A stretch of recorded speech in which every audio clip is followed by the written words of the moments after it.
Forbes Field in Pittsburgh. This is Jack Quinlan along with Chuck Thompson welcoming you to the first game of the 1960 World Series between the New York Yankees and the Pittsburgh Pirates.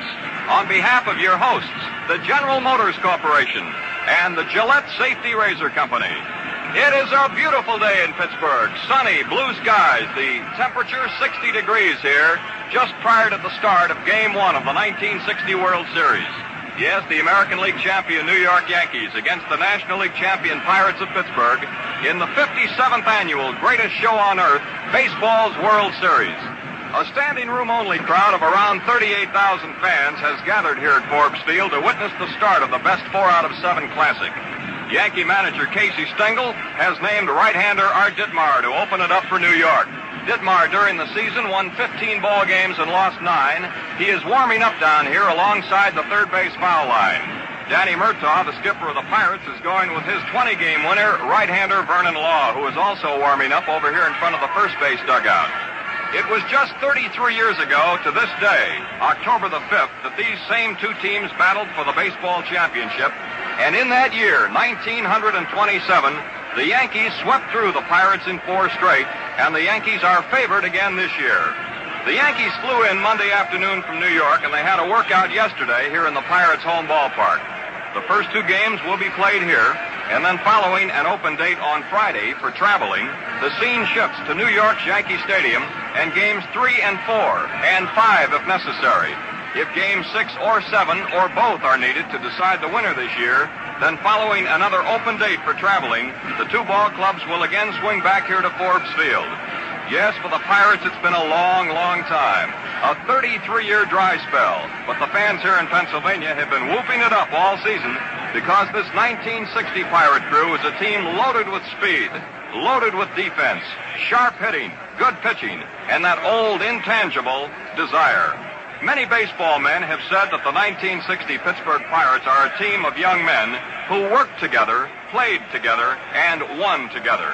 As far as the Yankees are concerned, well, Casey Stengel has been through this many, many times before. He is after his 8th World Series title, and in 12 years with the Yankees, old Case has won 10 American League pennants, finished second once, and finished third once. In 10 previous seasons as a Major League manager, Stengel never finished out of the second division, however. Since the World Series was started back in 1903, the American League has won the championship 35 times and the National League 21 times. The Yankees have won 18 World Championships out of the 24 they've battled for. The home of the Pirates, Forbes Field, is a sprawling ballpark, hemmed in by the University of Pittsburgh campus and a residential district. This is the toughest park in the major leagues for right-handed batters. It is a triple-deck affair and seats around 35,000. And like Wrigley Field in Chicago, the home of the Cubs, the outfield wall here from left field over into right center field is covered with ivy, a good background for the batters. The ballpark here was built in 1909. Since occupying Forbes Field, the Pirates have won 3 pennants in 1909, 1925, and again in 1927. They have been world champions twice, 1909 and 1925. It is 360 feet down the left field foul line to the wall. The scoreboard is in left field, and it is 25 and a half feet high. There is a huge clock on top of the scoreboard. Any ball hit out to left field that hits the clock is an automatic ground rule home run. The wall fades away in center field to 457 feet, and then swinging over into right field, it is only 300 feet down the right field foul line. However, at the foul pole in right field, there begins a high screen, 27 feet 8 inches high, which extends from the foul line all the way over in toward right center field. This is an historic old ballpark filled with many thrills, filled with some of baseball's great men at one time or another. Pie Traynor, Hannes Wagner, Fred Clark, and Paul Wainer. They called Forbes Field their home for many, many years. The park was built in only 4 months, and this is the second oldest major league ballpark in the country, with only Connie Mack Stadium, the old Shive Park in Philadelphia, being older. Shive Park was opened in April of 1909, and this, Forbes Field, in June of the same year. The 1960 Pirates are a good hitting team, although not a power team. They compiled a team batting average during the season of 276, the best in the major leagues. But their home run production was 6th best in the National League. Forbes Field, however, has always had one of the lowest home run productions of any major league park, and it now has the deepest center field in the league. Only Yankee Stadium's 461-foot center field is deeper than Forbes Field. This broadcast is authorized under broadcasting rights granted by the Commissioner of Baseball solely for the entertainment of our listening audience. And any publication, rebroadcast, or other use of the descriptions and accounts of the game without the express consent of the Commissioner is prohibited. Now, let's take a look at the starting lineups for Game 1 of the 1960 series. For the visiting New York Yankees, the champions of the American League, Tony Kubek will lead off and play shortstop. Hector Lopez in left field, batting in the number 2 spot. Roger Maris, the RBI king in the American League, will play right field, and he'll bat in the number 3 position. Mickey Mantle in center field, batting cleanup. Mantle led the American League in home runs with 40. Bill Skowron will play first base and bat 5th. Yogi Berra will do the catching. Cletus Boyer at third base. Bobby Richardson at second. And on the mound for the Yankees, right-hander Art Ditmar. He has won 15 and lost 9 during the season for the American League champs. For the Pirates, Bill Burton will lead off and play center field. Captain Dick Grote will be at shortstop and will bat in the number 2 spot. Bob Skinner will be in left field and hit third. Dick Stewart at first base, batting cleanup. Roberto Clemente in right field, hitting 5th. Smokey Burgess will do the catching and bat in the number 6 slot. Don Hoke at third base. Bill Mazeroski at second base. And on the mound, Vernon Law, 30-year-old right-hander from Idaho, who won 20 and lost 9. He was one of several pitchers in the National League who was able to win 20 or more ball games during the course of the 1960 season. The American League did not have a 20-game winner. So going for the Pirates today are several things. Desire, team spirit, revenge, of course, for 1927 when they were swept through by the Yankees 4 in a row. They have good hitting as a ball club, steady pitching. In the bullpen, they have one of the outstanding relief artists in all of baseball, little Elroy Face. They have overall team speed, defense, and they have a hometown crowd, of course, this afternoon. And going for the Yankees are several things also. An American League pennant, which they're used to. They have great spirit. They have experience, World Series experience, tremendous power, and they have momentum. This New York Yankee ball club just finished the American League campaign by winning their last 15 ball games in a row. Many of them come from behind victories. They have confidence in themselves, confidence gained in these last final weeks of the season when they were able to sweep aside Baltimore and also leave the defending American League champion Chicago White Sox far behind. This World Series beginning today will be old stuff to fellas like Stengel, Mickey Mantle, Yogi Berra, Moose Skowron, Tony Kubek, Elston Howard, Whitey Ford, Art Ditmar, Bob Turley, and Bobby Shantz. Now, ladies and gentlemen, we're just getting set for our national anthem. It will be sung by Billy Eckstein, a Pittsburgh native, and the University of Pittsburgh Band.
anthem sung by Billy Eckstein, accompanied by the University of Pittsburgh Marching Band. The first game of the 1960 World Series is being brought to you from Forbes Field in Pittsburgh. Hurry on down to your store, honey, and get yourself a great big deal. You'll find out you can save some money on paper-made big deal. The Capri Mark III Old Main Alive was $2.49, now $1.95. So hurry on down to your store, honey, get yourself a deal, a great big deal, a great big paper-made big deal. It's Papermate's big deal. The Papermate Capri Mark III pen, regularly $2.49, is now just $1.95. Yes, the Capri Mark III, the pen that positively won't skip, even writes over butter, is now yours at the big deal price of only $1.95. And your Papermate is unconditionally guaranteed. If it doesn't perform, we'll replace it. So get a big deal. Get a Papermate Capri Mark III. Was $2.49, now just $1.95. So won't you hurry on down to your store, honey, get yourself a deal, a great big deal, a great big Papermate big deal. Governor David Lawrence of Pennsylvania has just thrown out the first ball. Governor Lawrence, the former mayor of Pittsburgh, a former ball player himself, and a rabid Pirate fan. And the Fighting Bucks have just taken the field. And now I'm going to bring in my partner on the play-by-play here in Pittsburgh, the voice of the Washington Senators of the American League, Chuck Thompson. Thank you very much, Jack Quinlan. Good afternoon, everyone. We are ready for the 1960 Fall Classic. Kubek will be the leadoff hitter for the New York Yankees. He will be followed by Hector Lopez and then Roger Maris in that order. On the mound for the Pittsburgh Pirates will be Vernon Law, who has, as Jack mentioned, a record of 20 wins and 9 defeats through the 60 campaign. The weatherman has cooperated here in Pittsburgh with some of the finest possible weather. And the temperature of 60 degrees about an hour before game time, I believe, will increase and get up into the middle and upper 60s as we move along. And now let's set the Pittsburgh Pirates defensively for you. Around the Pirate infield at third base, Don Hope. The shortstop is Dick Grope. The second baseman, Bill Mazeroski. And the first baseman will be Dick Stewart. Out in left field for the Pirates, Bob Skinner. The center fielder is Bill Verdon. And the right fielder is Roberto Clemente. Behind the plate this afternoon will be Smokey Burgess. And on the mound, it's Vernon Law. The umpires at the plate, Dusty Vargas of the National League. At first base, John Stevens of the American League. Second base, Bill Jakowski of the National League. At third base, Nestor Shylock of the American League. We are all ready to go. Into the wind. First pitch of the ball game is taken for a strike call by Kubek, leadoff hitter, and the 1960 series is underway. Stan Landis of the National League will umpire down the left field line, and Jim Honachek of the American League is down the right field line. And now the one-strike pitch coming to left-hand batting Kubek. A check swing taken outside for a ball. 1 ball, 1 strike to Kubek, and the series is underway.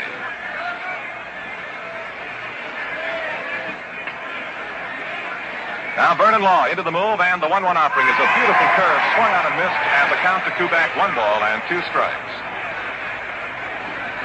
For the Yankees, coaching at third base is Frankie Crosetti, and at first base, Ralph Hout. 1 ball, 2 strikes, the count to Kubek, and Vernon Law in the move delivers. Ground ball hit off the third base side, hits the bag, pops up in the air. Hope grabs and then drops the ball, and Kubek is safe at first base. The official scorer has ruled a base hit, a sharply hit ground ball down third base way, hit the third base bag, popped up into the air. Hope made the grab and then dropped the ball, and Kubek is safe at first base on the first hit of the series. A ground single off the bag at third. Now right-hand batting, Hector Lopez steps in for the New York Yankees. Lopez on the year for the Yankees hit .284. Lopez, a right-hand hitter out of a pronounced closed stance. So Law now working out of the stretch with a quick look, checks on Kubek's lead at first base, delivers to Lopez. He bunts and misses, strike 1.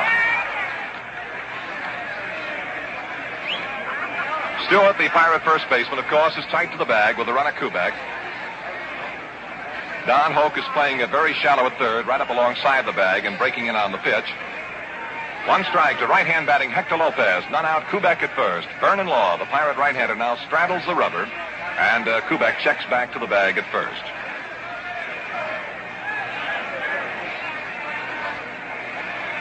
Now the big 6'2" right-hander delivers. Swing and a miss. Strike 2 to Lopez. Lopez hits out of a pronounced crouch, and he seems to crowd in over the plate quite a little bit, and will on occasion take that ball to the opposite field, meaning off into the right field area. However, right fielder Roberto Clemente of the Pirates gives Lopez all of the room he needs down the right field line. Pitch to Lopez is outside low, and the count, a ball and 2 strikes.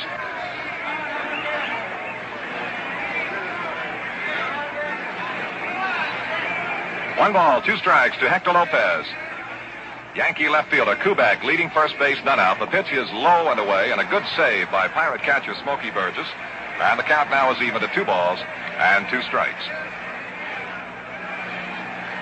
Crouching in the on-deck ring off to one side is the Yankee right fielder Roger Maris, who led the American League in runs batted in with 112 and lost his home run championship to his teammate Mickey Mantle in the final Senators series of the year, when Mantle hit a couple of them and went out in front. 1 ball, 2 balls, 2 strikes now. The count to Lopez. Kubek off to his lead at first, and there's a quick throw to first, but Kubek checks in ahead of the throw.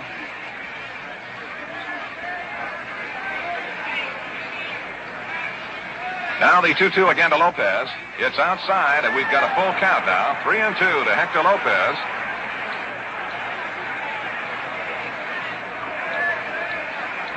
Kubek opened the ball game with a ground ball down third base way, hit the bag at third, popped up into the air. Hope couldn't handle it, and Kubek legged it out to the infield hit. Now the 3-2. There goes Kubek, swung on and fouled away back among the spectators.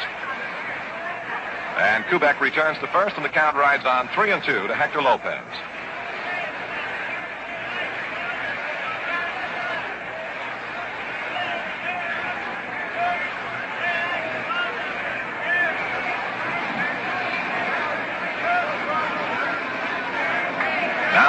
Vernon Law into the set. He checks Kubek.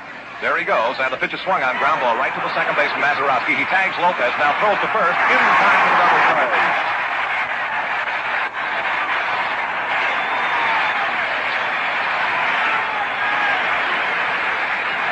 Lopez hit the ground ball right to Mazeroski. He made the pickup and then made the tag of Kubek coming in towards second base and flipped his throw to Stewart at first in plenty of time to double Lopez.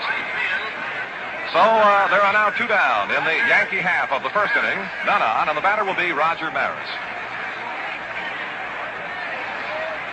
Maris hit .283 for the Yankees this year. Law delivers high and outside to this left-handed batter. Ball 1. Vernon Law started 35 times for the Pirates this year, completed 18 of those starts, delivers, and here's a strike. Maris seemed to be trying to check the swing and could not hold back on it, went right on around. So it's now 1 ball and 1 strike to Roger Maris.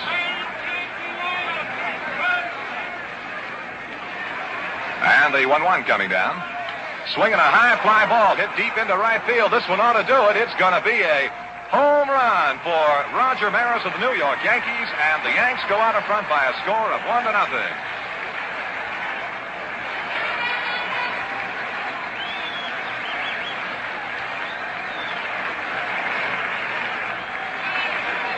Roger Maris hit a towering high fly ball into the upper deck at Forbes Field for his first series home run, and the Yankees now are out in front by a score of 1-0. 2 down in the top half of the first inning, and here is Mickey Mantle, who led the American League in home runs with 40. He knocked in 94. Swing and a miss, strike 1.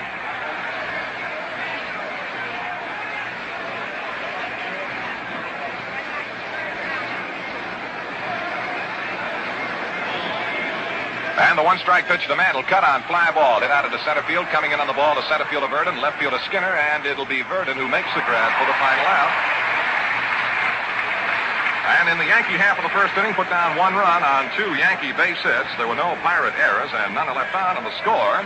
At the end of the first half inning of play, it's the Yankees 1 and the Pirates nothing. Well, look at those bleachers hooping it up, Jack. Some of those guys and gals were in line for tickets at 12 o'clock last night. That's enthusiasm for you, the kind of enthusiasm that fans have for that Gillette Super Blue Blade. Now, you fans must have heard men talk about it, and you should see some of the thousands of letters fans have written Gillette. In one way or another, they tell us this Gillette Super Blue Blade has given them a new shaving sensation. Shave so clean and easy, so fast and refreshing, so wonderfully comfortable, they wonder how it's possible. A sensational new process developed by Gillette gives the Super Blue Blade edges so smooth and sharp. Why, it's almost like there's no blade in the razor. Now's the time to see for yourself. Stores everywhere are featuring the Gillette World Series Special, a dispenser of Super Blue Blades, Gillette Super Speed Razor, and modern travel case for only 89 cents. The supply is limited, so get yours soon. We pause now 10 seconds for station identification. This is WGY 810 on your dial and WGFM Schenectady.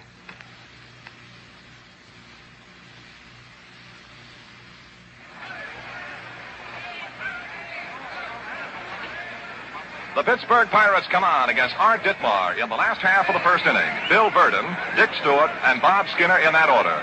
Verdon, a left-hand hitting center fielder who for the Pirates batted .264 this year. Ditmar throws too high for a ball. Around the Yankee infield, Cletus Boyer at third base, Tony Kubek at shortstop, Bobby Richardson at second base, and the first baseman is Bill Skowron.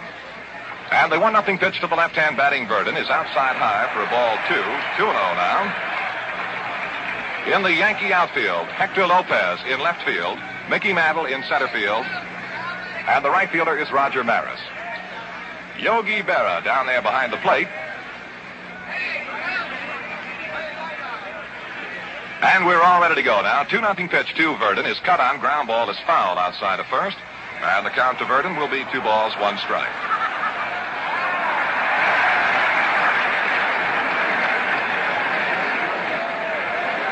Roger Maris has given the Yankees an early 1-0 lead over the Pittsburgh Pirates with a towering home run into the upper deck at Forbes Field.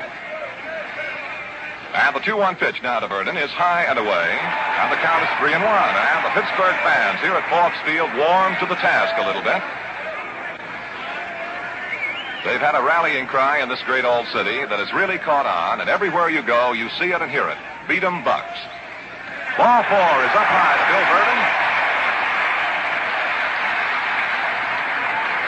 And Art Ditmar has issued the first walk to center fielder Bill Verdon. That'll bring on the National League's leading hitter, Dick Grote. Grote was hit on the left wrist by Lou Burdett back on September the 6th. It was extremely doubtful whether he would be able to return to the lineup in time. And Norm Larker, who was out in front, kept sliding along, and Larker and Grote had an all-out battle for the batting championship in the National League. And I'm sure baseball players everywhere admire extremely the manner in which Grote came back into the lineup in the last couple of days of the year and won that batting title, hitting .325. All ready to go now. Here's the first pitch to the right-hand batting Grote. Verdon goes with the pitch. It's taken inside for the ball. The throw to second base is out into center field. Verdon moves right around by second, headed for third, and he is in without a throw.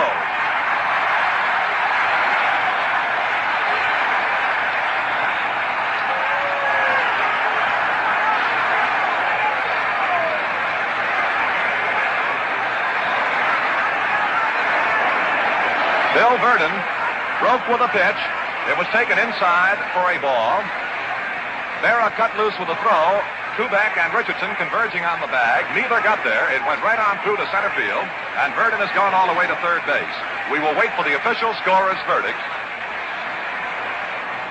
But now Verdon is at third with Dick Grote the batter, and the count 1 ball and no strikes. Swings at a fly ball to hit down the right field line. It may drop in. It does. It's into the right field corner for the base hit. And Verdon is going to score the tying run, and on his way to second goes Grote. He is safe at second.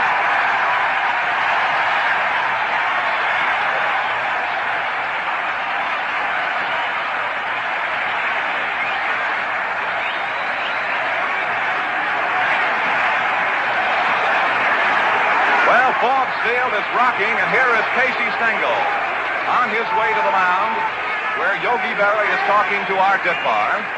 Meantime, in the Yankee bullpen, right-handed Jim Coates is warming. Stengel is on the mound talking to Ditmar. After the steal at second by Verdon, and he advanced to third on the error, Dick Grote hit a line drive down the right field line into the deep right field corner. It scored Verdon from third with the tying run, and Grote legged into second with a stand-up double. That brought on the conference between Berra, Casey Stengel, and Art Ditmar. In the Yankee bullpen down the left field line, Jim Coates is warming. And stepping in now for the Pirates is the left-hand batting left fielder Bob Skinner. With none out, 1 run in, tie ball game. Yankees won, Pirates won. And Skinner, who at 273, waits the first pitch from Ditmar. Swing and a miss. Strike one.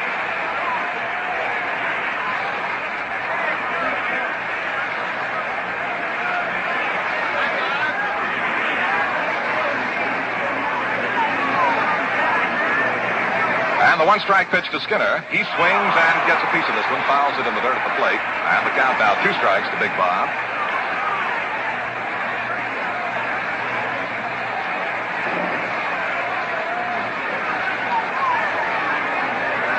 Well, it didn't take very long for the action to take charge here in the 1960 World Series. We jumped right into the middle of it in the first inning. And now the 2-strike pitch to Skinner is low and away, and the left-hand batter takes ball 1. 1 ball, 2 strikes.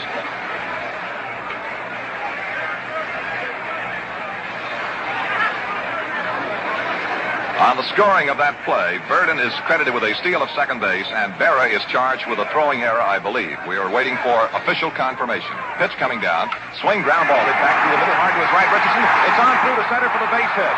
Grove is around third. He is going to score, and the Pirates lead 2-1.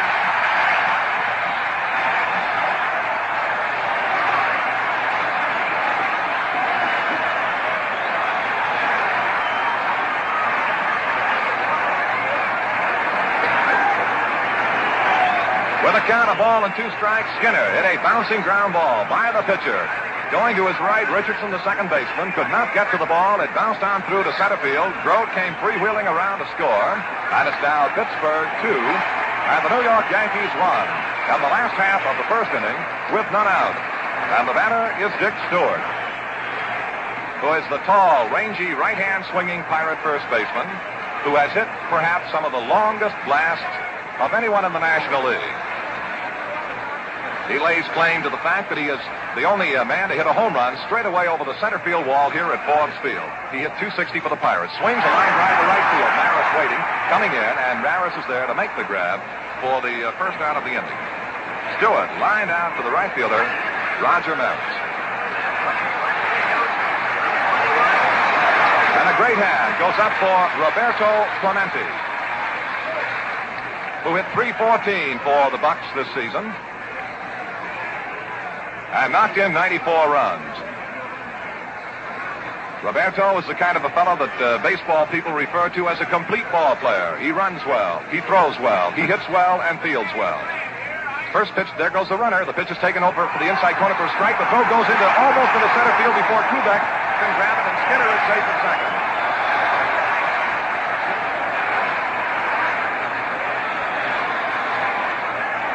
Well, the Pirates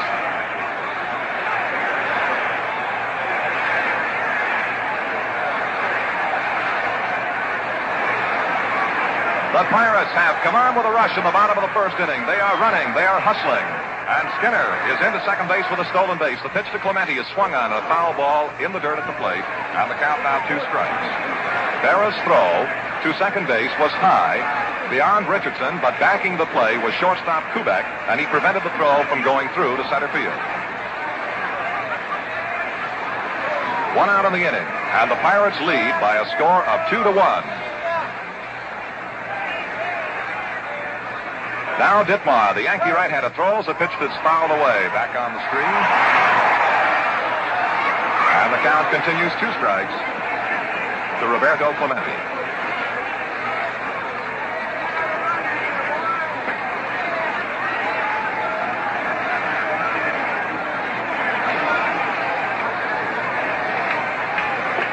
And the 2-strike pitch. Ditmar delivers. It's too low on the ball. Jim Coates still throwing for New York in their bullpen down left field. Burden opened the inning with a walk. Stole second, took third on the throwing error charge to Berra. Scored when Grote doubled to right field.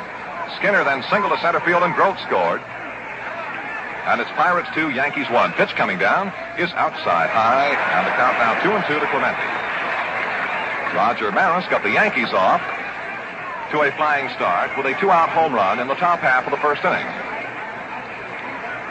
And the Pirates came right back to take away that lead and now lead 2-1 over New York here in the bottom of the first.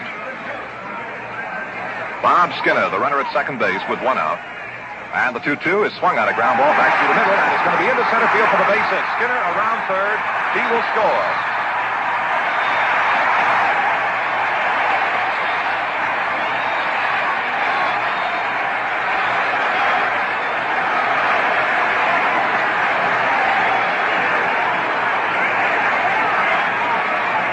Bob Clemente bangs a ground single to center field to score. Bob Skinner with the third Pirate run here in the last half of the first inning, and that hit has knocked Ditmar out of the ball game. Stengel has gone to the mound and is now signing to the bullpen for the right-hander Coates. It means that Ditmar this afternoon pitches 1/3 of an inning. He faced 5 men. He allowed a total of 3 Pittsburgh base hits. He gave up 1 walk, did not strike out a batter, and is charged with the 3 Pirate runs. And, of course, Clemente, the Pirate runner at first, is also the responsibility of the departing Art Ditmar. Coming on now will be Jim Coates.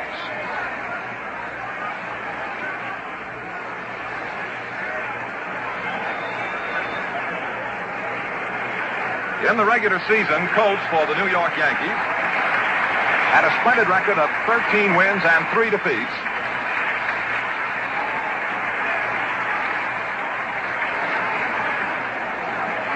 Pitched in a total of 35 games. Jim Coates started 18 ball games for Casey Stengel.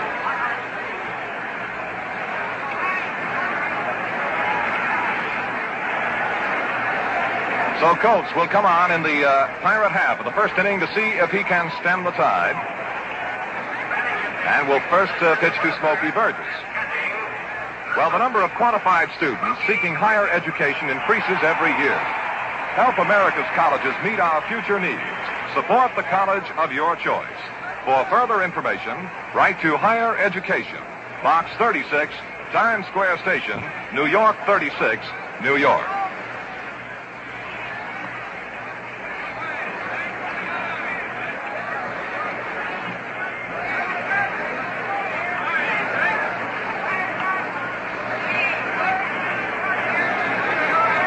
Jim Coates, the Yankee right-hander, now on for Stengel, won his first 9 games this year, and he was one of the prime factors in the Yankees' strong early showing.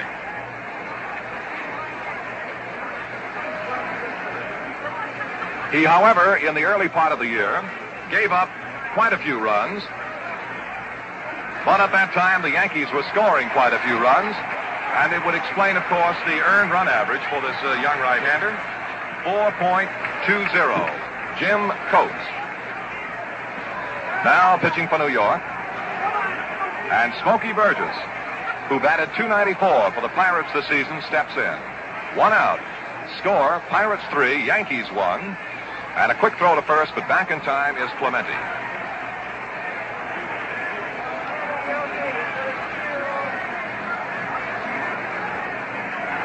Now the tall, slender right-hander Coates sends some throws inside to the left-hand batting Burgess. And the count 1 ball and no strikes. The Yankees have left-handed Bobby Shantz, now loosening up in the left field bullpen. Shantz.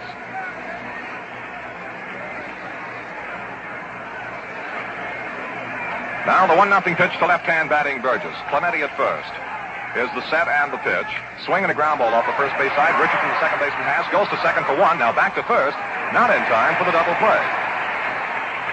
Richardson to Kubek, and they force Clemente coming in at second base for the second out of the inning. The return throw to first base, not in time. So there are 2 out. And the batter now will be Don Hope, right-hand batting, Pittsburgh third baseman, who for the Pirates this year batted .282. Coates' first offering is swung on and missed, strike 1, and Don Hope gave that one a big rip. Incidentally, Hope did not participate in the Pirate infield drill this afternoon. His place at third base was taken by Schofield. Now the 1-strike pitch to the right-hand batting Hope. Breaking ball hits the outside corner, and the plate umpire Barker says strike 2.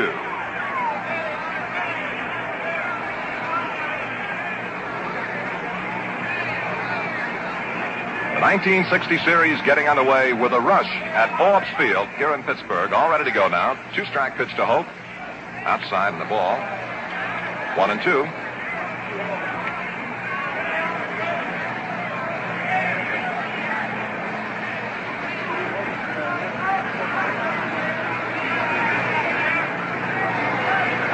Now, reliever Jim Coates looks down to barrel for the sign into the big stretch. Quick check of Forrest Burgess at first base. Throws way up high. On the count now is 2-2 to Don Hope. Smokey walking out to as much of a lead as he needs. Skowron, of course, playing tight to the bag over that way.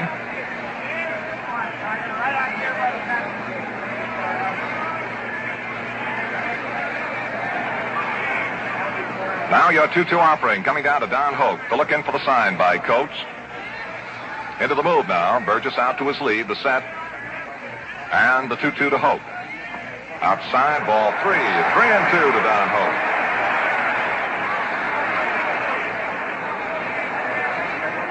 Warm, brilliant sunshine pouring down in Pittsburgh this afternoon.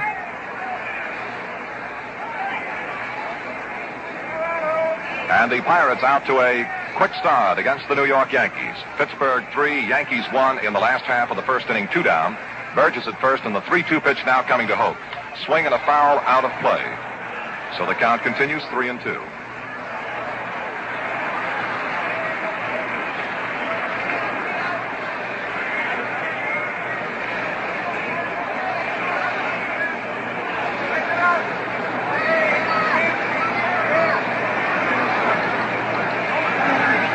We had been told to expect, insofar as Pittsburgh is concerned, a lot of action in that they're not a power ball club. They will hit and run, they steal, and they're moving.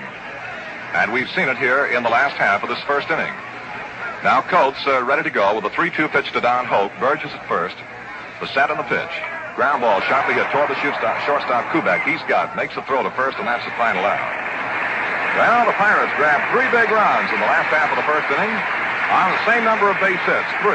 The Yankees commit an error, and the Pirates leave a man on. And the score at the end of the first inning of play, it's Pittsburgh 3 and the Yankees 1. Well, before they got onto that 15-game winning streak, the Yankees had quite a time comping the pennant this year, and the team that gave them the most trouble was Washington, with its great batters, Allison and Killebrew. Great guys, these, and both Gillette fans. They rate that remarkable new Gillette adjustable razor way out there, way out. With this razor, you dial the blade setting that's exactly right for your skin and beard. Bob uses a higher setting for his tougher, heavier beard, while Harmon picks a lower number for his lighter beard and tender skin. There are 9 different choices of edge exposure and angle. When you buy your Gillette adjustable, you got a supply of those wonderful, clean-shaving Gillette Super Blue blades. With this blade, you hardly know you're shaving. Here's speed and comfort you've never known before. The Gillette adjustable set costs $1.95, or get Super Blues in dispensers of 10 for 69 cents, 15 for $1.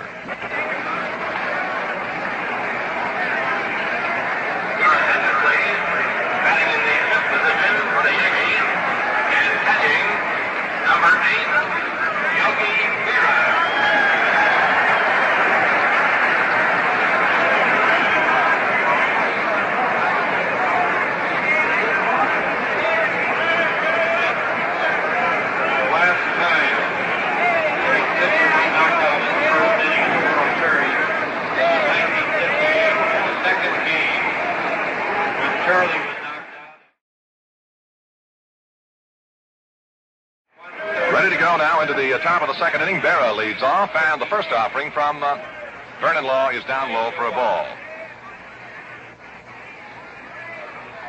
Yogi Berra looks at the next offering, a breaking ball that fails to come in there, and the count now 2 balls and no strikes. Vernon Law, one of the outstanding control pitchers in baseball, in 271 and 2/3 innings this year. Vernon Law allowed but 41 walks, 2-0 to Berra. Strike. 2 balls, 1 strike.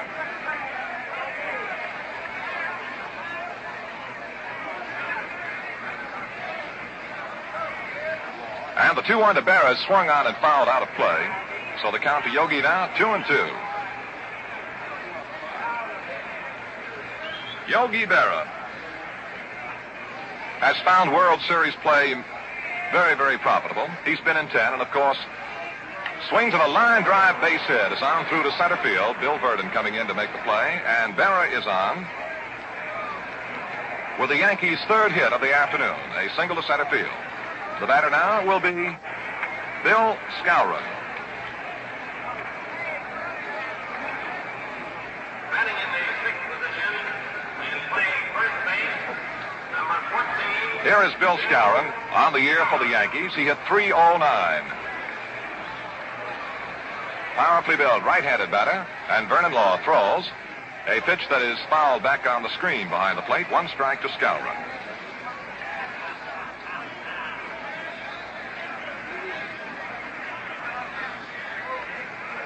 Yogi Berra, of course, on at first base following the single to center field, is the possessor of many World Series records. Skowron swings soft line drive over the head of the second baseman on through to right field. Base hit for Bill Skowron. Down to second and holding is Yogi Berra. Back-to-back singles, and the Yankees have runners at first and second now with none out here in the top of the second inning.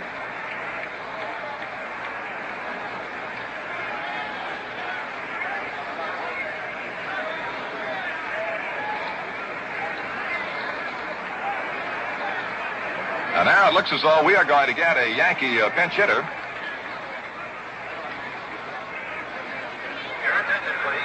For Cletus Boyer. Dale Long is coming on as a pinch hitter now for Cletus Boyer. Dale Long, in 26 games with the Yankees this year, hit a resounding .366. And, of course, this man played a good little bit of his baseball for the Pittsburgh Pirates. In the National League, hit 8 home runs in 8 consecutive games. He also has more home runs than any other left-handed batting Pittsburgh Pirate first baseman. 27 of them he hit over here when he was with the Buccos. And now here's Long, waiting the first one, swing and a miss. Strike one. And he gave it the big ripple.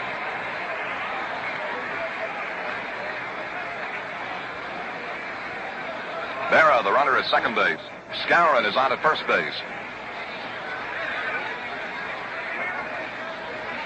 And Vernon Law now checks the runner at second, throws. He's up high to Dale Long and a ball. 1-1.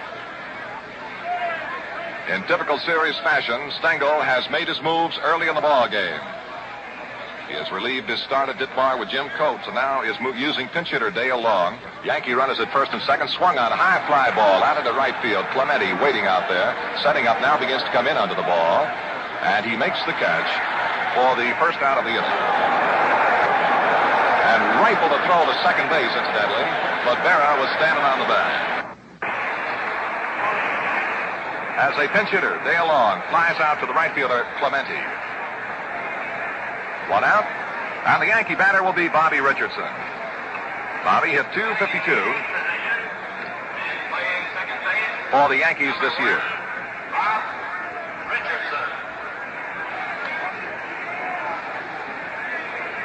Smokey Burgess has gone up to the mound to have a quick talk with Vernon Law.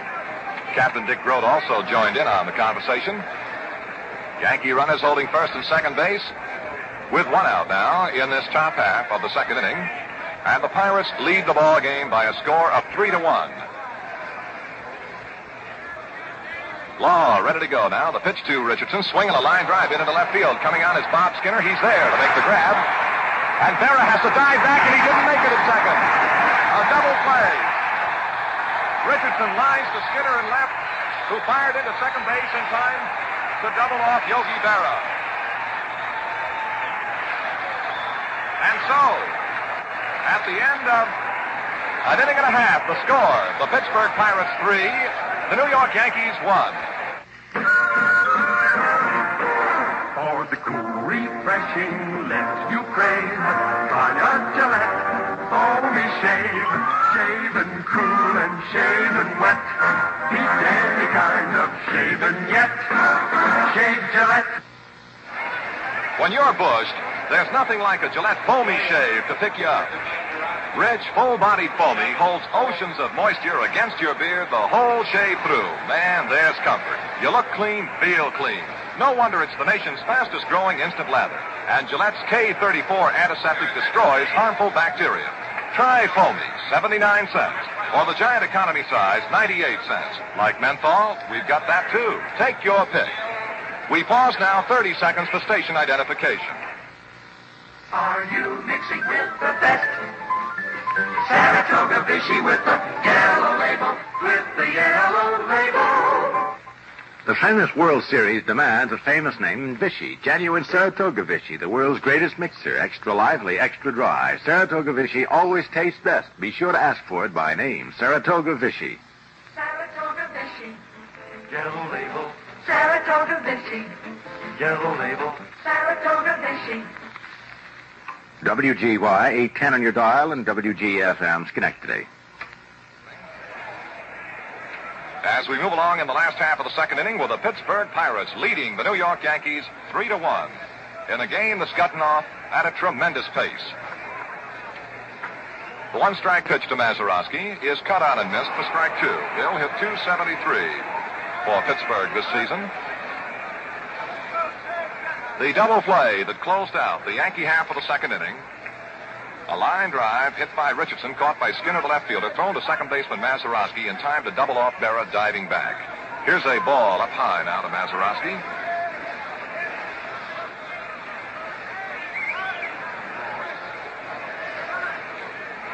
At third base for the New York Yankees, Gil McDougall now replaces Boyer, who went out for pinch hitter Dale Long. Swing and a miss, and Mazeroski goes down.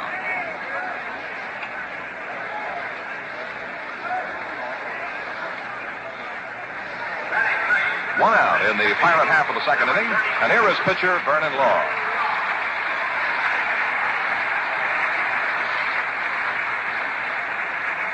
Now, due to the pinch hitting of Dale Long for the Yankees, your Yankee infield now has McDougall at third and Kubek short, Richardson second, and Skowron at first. Clete Boyer out for pinch hitter Dale Long, and Gil McDougall now plays third. One out in the Pirate half of the second inning, and here is pitcher Vernon Law. As a hitter this year for Pittsburgh, he batted .181. Swings, hits a ground ball down third base way, fielded by McDougall. The long throw to first in plenty of time to get Law, and that's the second out of the inning.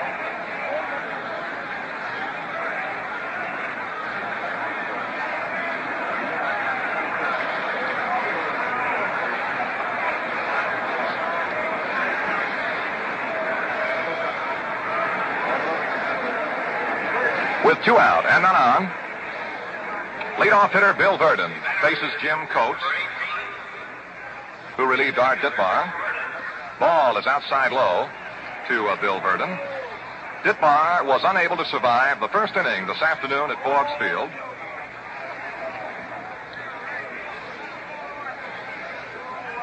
Coates came on to stop the Pirates. And now the 1-0 pitch to left-hand batting Verdon. Swing and a miss. Strike one, 1-1 now.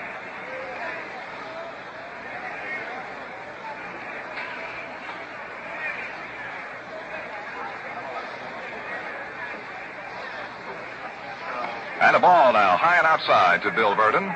Following Verdon's walk in the first inning, he stole second base, and on Berra's throwing error, went right on around to third.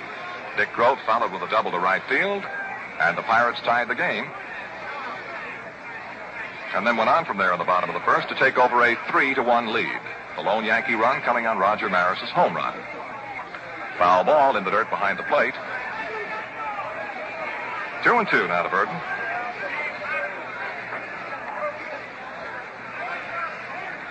The runs scored off Ditmar were the first of him in World Series play. He had 9 2/3 innings of shutout ball and 3 appearances in 1957 and 58. And the 2-2 offering now to Bill Verdon. Coates delivers and struck him out. A swing and a miss as Verdon goes down. 3 up and 3 down. No runs, no hits, no errors, none left. And the score now at the end of 2 complete. The Pirates 3 and the Yankees 1. Well, Roger Maris got the Yankees off to an early lead with a home run. He hit 39 for the Yankees this year, and some say he swings a lot like the Dodgers' Duke Snider. You know, the Duke played in his first World Series game back in 1947. He was a Gillette fan then, and listen to what he has to say now. I never knew what shaving comfort was really like until I tried that Super Blue Blade. Man, what a difference. You can expect something wonderful, an entirely new feeling the first time you try the Gillette Super Blue Blade. That's because the Super Blue Blade has edges produced by a new and exclusive process. They shave you so smooth, so clean, I have no doubt you too will say there's never been anything like them before. So how about trying them with this special offer? At your local store right now, you get a supply of Super Blue Blades, a Gillette Super Speed razor, and handy travel case, all for the low 89 cents. Super Blue Blades also come in dispensers of 10 for 69 cents or 15 for $1.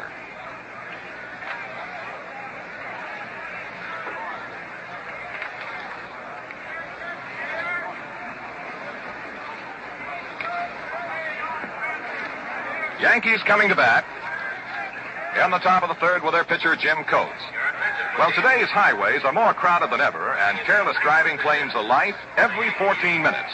Drive carefully and uphold the enforcement of traffic laws in your state or district. Where traffic laws are enforced, deaths go down. Protect yourself and your loved ones. Here is Jim Coates to lead off for the Yankees in the top of the third. Vernon Law deals. Strike call right over the outside corner above the knees.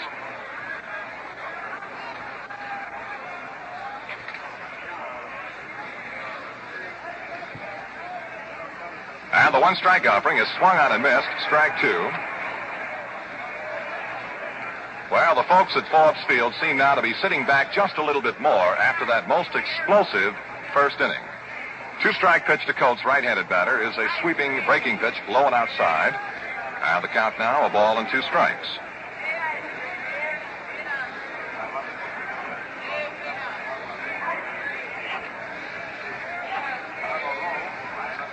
Now Law delivers, swing and a miss, strike 3. So Coates is a strikeout victim.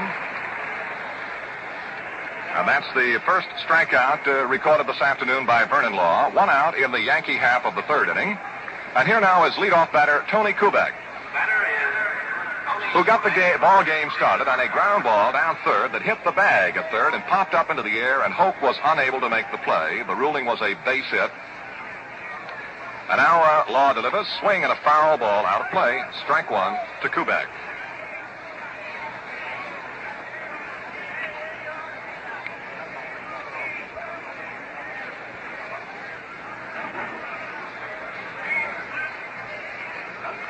Here's a bunt attempt, and the ball is fouled in the dirt at the plate. Strike 2 now to Kubek.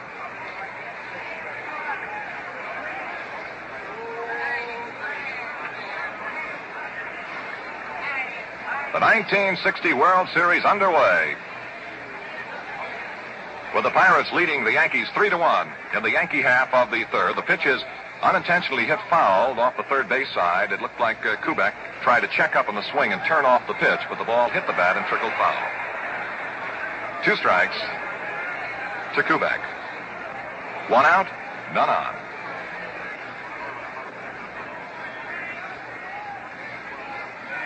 Swing and a line foul into the box seats down the first base side.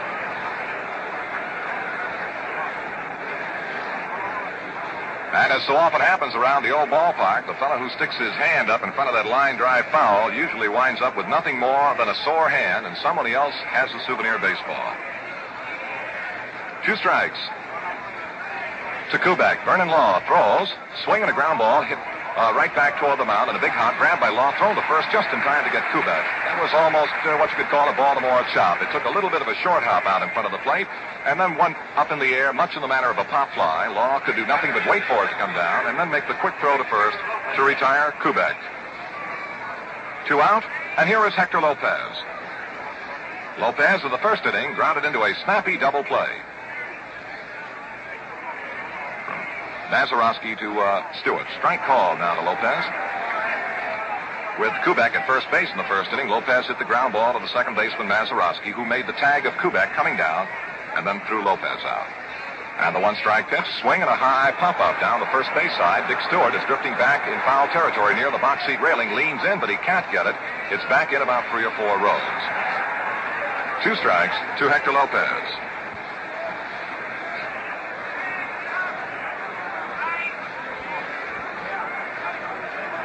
Yankees batting in the top half of the third inning. The score, the Pirates 3 and the Yankees 1.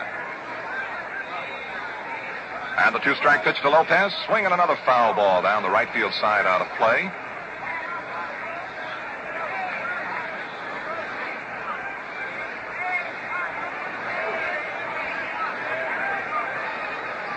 Now Vernon Law into the move, delivers to Lopez, just inside, and the count will be 1 ball, 2 strikes.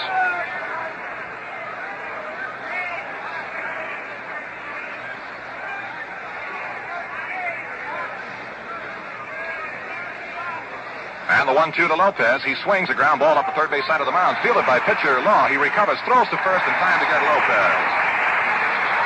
3 up and 3 down go the Yankees. No runs, no hits, no errors, none left. Score at the end of 2.5 innings of play, the Pirates 3 and the Yankees 1.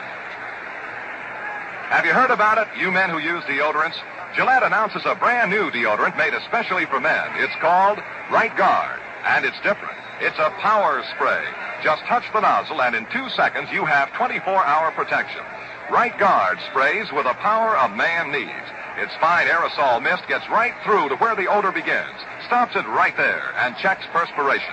There's no stickiness like old-fashioned creams, no dripping like hit-and-miss squeeze bottle sprays, no gummy roll-on feeling. Right Guard dries on contact and leaves you feeling fresh, cool, and clean. Try Right Guard today. Get Right Guard, the power spray deodorant. It costs only 89 cents. Look for the bright copper-colored can at a store near you. Dick Croat will be the leadoff batter for the Pittsburgh Pirates in the last half of the third inning. It was Groat whose double to right field knocked in the then tying Pittsburgh run. It followed a steal of second by Verdon, and Verdon took third on Berra's throwing error, and then Groat doubled to right.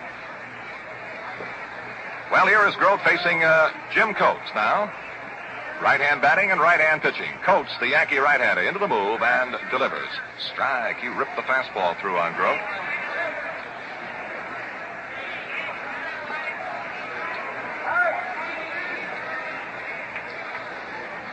And the one-strike pitch to Dick Groat. Swung on, line drive, base hit. On through to center field. And Groat is 2 for 2.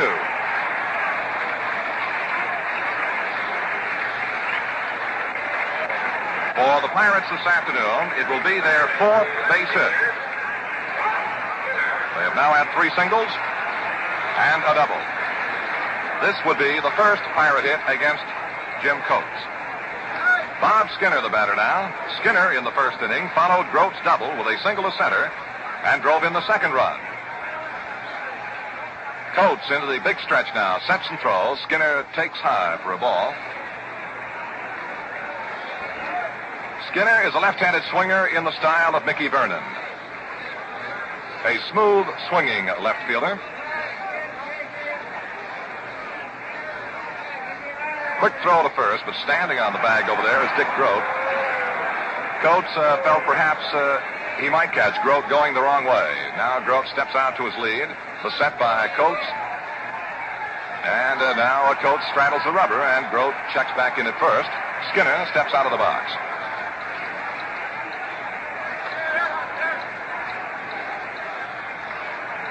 Now the 1-0 pitch coming from Coates to Bob Skinner. It's too low for a ball. 2 balls, no strikes to Skinner.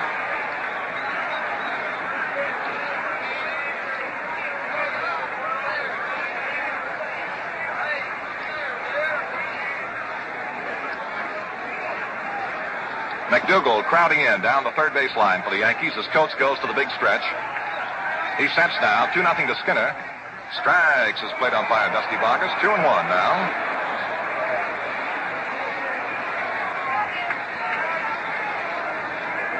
This ball game got off at a tremendous pace at Forbes Field this afternoon, with Maris putting the Yankees in front with a 2-out home run in the first inning.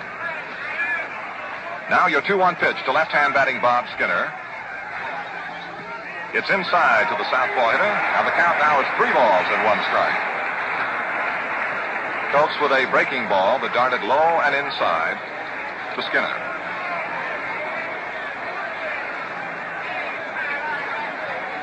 Pirates batting in the last half of the third. None out. Groat, the runner at first base, and the Pirates are in front of the Yankees by a score of 3-1. And that's the count right now to Skinner. 3 balls, 1 strike. Coates all ready to go now. He sets, kicks and deals. Swinging a line drive into center field. Mantle started in, now stops, and he's there to make the catch for the first out of the inning. Skinner hit that one right on the nose, but right smack at Mantle, who started in and then suddenly checked himself and made the grab about chest high. 1 out. Grote holding first, and the batter now is Dick Stewart, the Pirate first baseman, who hit the ball hard in the first inning, hit a line drive to the waiting Yankee right fielder, Roger Maris. And now he faces Jim Coates for the first time this afternoon. Coates relieved Ditmar in the first inning. Pitch to Stewart, swings and fouls it out of play into the upper deck behind the plate.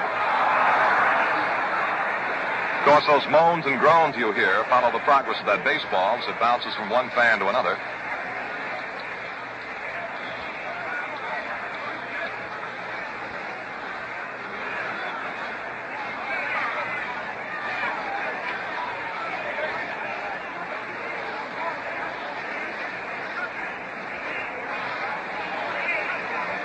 Now the 1-strike pitch to the right-hand batting Dick Stewart. Grote at first is high, and Berra faked a throw toward first. And you see the response brought on by the Pittsburgh fans. And, of course, here at Forbes Field, this would largely be a Pirate crowd. 1 ball, 1 strike to Stewart. 1 out. Grote walks out to his lead. The set by Jim Coates. And the pitch to Stewart. He swings and misses. 1 ball, 2 strikes.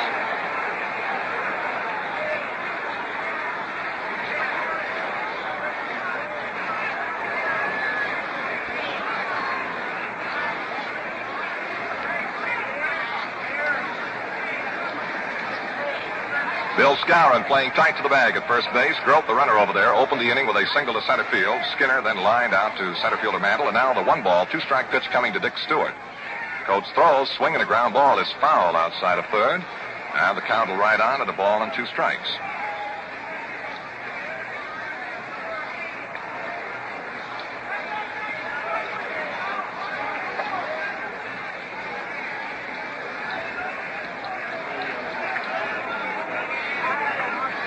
The Pirate action started in a big hurry in the very first inning, fast and furious, after a walk to Bill Verdon with Grote the batter. On the first pitch, he took off in an effort to steal second and was successful as Berra's throw went through to center field and Verdon took third, and then the Pirates went to work and picked up 3 runs in that first inning. Stewart takes a pitch low on the ball. 2-2.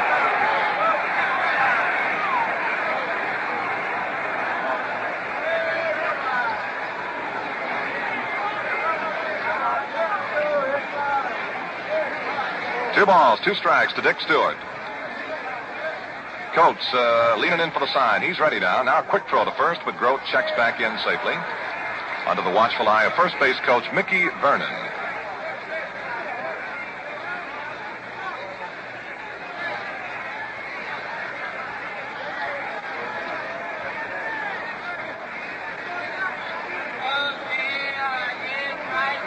Now we're ready with a 2-2 offering to Stewart. There it is. Swinging a foul ball out of play, so the count rides on at 2-2.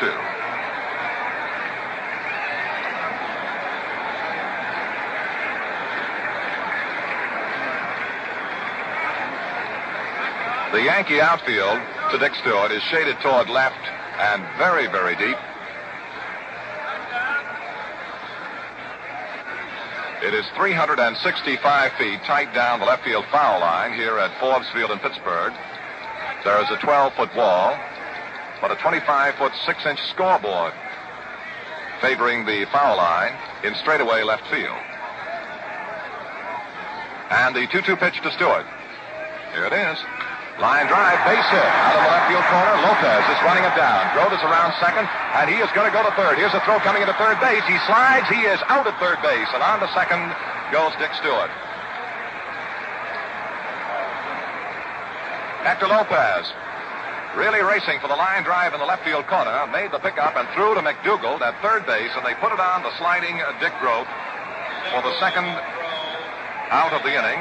Dick Stewart is credited with a single to left field and will take second base on the throw to third by Yankee left fielder Hector Lopez. So there are now 2 out. And Stewart is the runner at second base for the Pirates. The batter is Clemente. Clemente in the first inning singled to drive in Skinner with the third Pirate run. The pitch is a ball.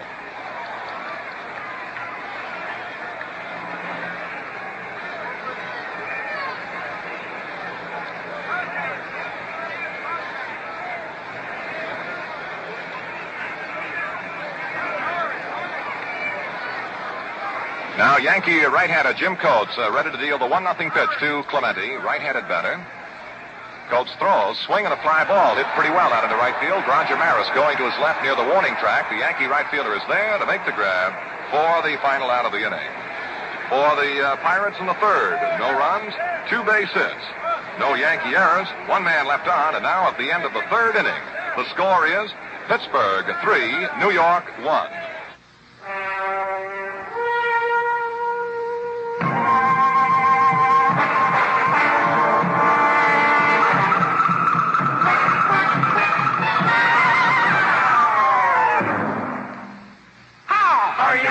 For blades, I mean the slickest.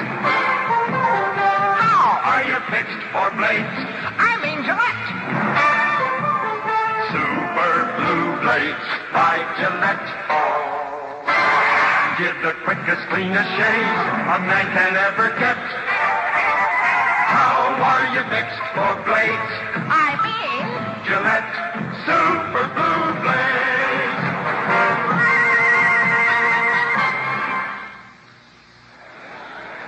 Roger Maris will lead off for the Yankees in the top of the fourth inning. And Jack Quinlan, what about the start of this first game of the 1960 World Series? Well, Chuck, we've seen in 3 innings just about everything a ball game can have. We've seen a home run. We've seen some good hitting. We've seen base stealing already. We've had an error. We've had some good pitching and some not so good. If there were any butterflies in the stomachs of any of the ball players in the first inning, it certainly was not evident, especially when Maris, playing in his first World Series, got up there and popped that ball upstairs in right field. I think normally it takes a ball player, a pitcher, 2, sometimes an out or an inning to get the butterflies, but I don't think there were any out here today. At least they weren't in evidence. Here is Maris now, and Law's first offering to the left-hand batter is low and inside. Roger Maris had a sensational first half year for the New York Yankees. Now Law delivers. High and tight to the left-handed batter, ball 2. Raj rocked back out of the way. But as it will sometimes happen, Roger faltered considerably in the second half of the year, but had a fine year for New York. Here's a strike call over the outside corner to Maris. 2 balls, 1 strike. Third baseman Don Hoke of the Pirates plays this left-handed batter extremely wide of the bag at third.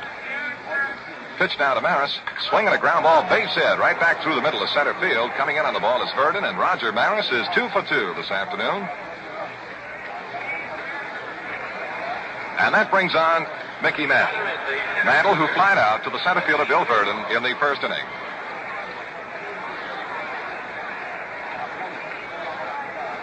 With the Yankees batting in the top of the fourth inning, the score, the Pirates 3 and the Yankees 1.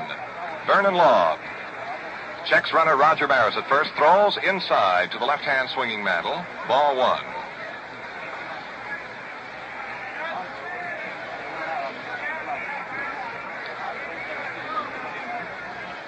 Now Law, not wasting any time, checks Maris with a quick look, throws. Mantle takes low, ball 2. 2-0 now to Mantle.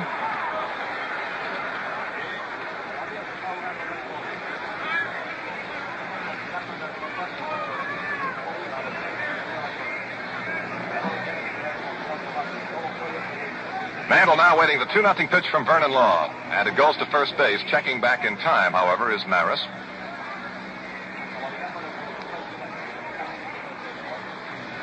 What a day for a ball game. Now Law delivers 2-0 to Mantle. Swing and a miss. Strike 1.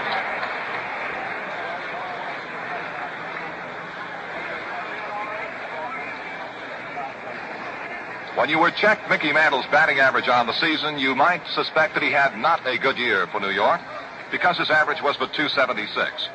But this big man knocked in 94 Yankee runs, and he hit 40 home runs to lead the American League. Quick throw to first, back in time, is Maris.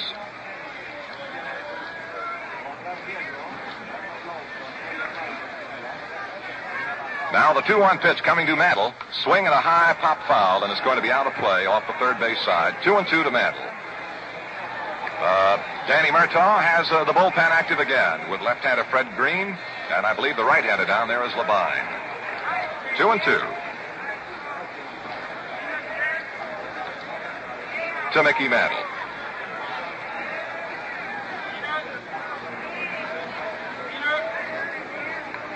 Vernon Law ready to deal now. Here's the 2-2 to Mantle. It's up high, and the Yankee center fielder fills the count now. 3-2.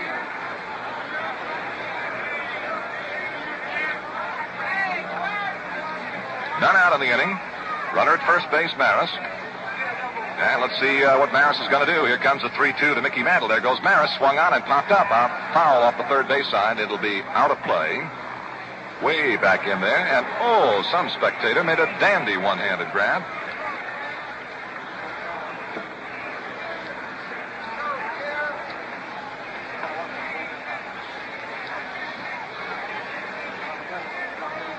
Three and two to Mickey Mantle. Maris opened the inning with a single to center field.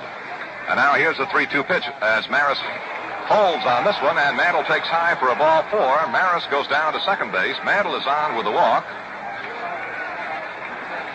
And the batter will be Yogi Berra. Needless to say, Berra is establishing the World Series records with every appearance. He's appeared in the most games, 61, had the most at-bats, 223, this prior to this afternoon's ball game. And then Berra singled in the second inning as a leadoff batter, and now is facing Vernon Law with Yankee runners at first and second base, none out, in the top half of the fourth inning. Berra now has 62 World Series base hits.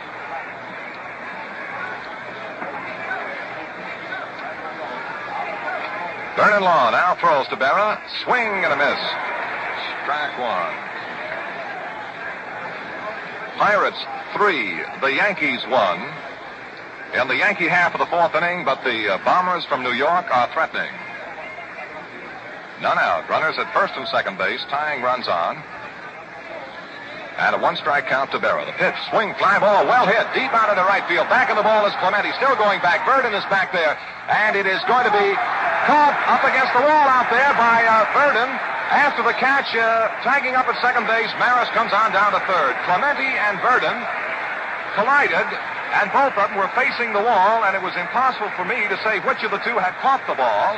It was apparent it had been caught, however, because it never dropped down there. Then suddenly Verdon spun away from the wall and rifled his throw toward second base. After the catch, however, Maris was able to tag up readily and come on down to third base. That ball had to be hit in the vicinity of 400 feet into right center field, and Verdon got the ball. The defensive play of the ball game so far to the Pirates center fielder Bill Verdon. Mantle holding first base. Down at second now, Roger Maris. One out of the inning, and the batter, Bill Skowron, who singled to right field in the second inning. Pitch, swing, and a line drive base hit out into left field. That's going to score Maris with a second Yankee run. Mantle moves to second and holds there on the single to left field by Bill Skowron. And we're at it again.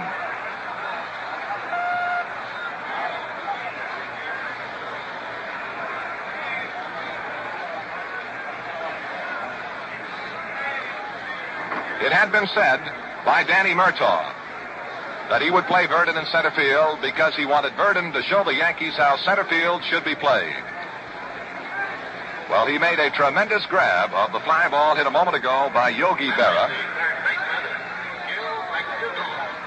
Now Skowron is single to left field, and the score is now Pittsburgh 3, the Yankees 2. Yankee runners at first and second base, one out, and here is Gil McDougall. Pitch, swing, and a pop-up off the third base side. Don Hope with glasses down is out in foul territory under the ball. The third baseman makes the grab for the second out.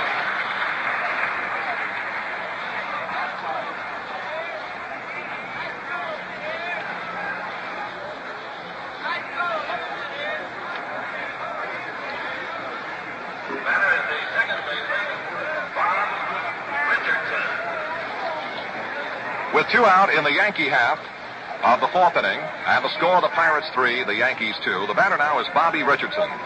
Swings and hits a high fly ball to center field. Coming in on the ball, the center fielder Verdon, calling for it all the way. He's under it and makes the catch for the final out. Well, the Yankees pick up 1 run in this inning on the 2 base hits. No Pirate errors, and 2 men are left on. And the score at the end of 3.5 innings of play, Pirates 3, Yankees 2. Well, Bob Clemente, the right fielder for the Pirates, can do it all. Run, field, and hit. He's a comer. Moving up to the class of Willie Mays, Duke Snyder, Jim Landis, all great outfielders. And by the way, those great players, as you may guess, are all Gillette shavers. They go all out on what they have to say about the Gillette Super Blue Blade. Have you tried the new Gillette Super Blue Blade? Unless you have, you just don't know how wonderfully clean and comfortable shaving can be.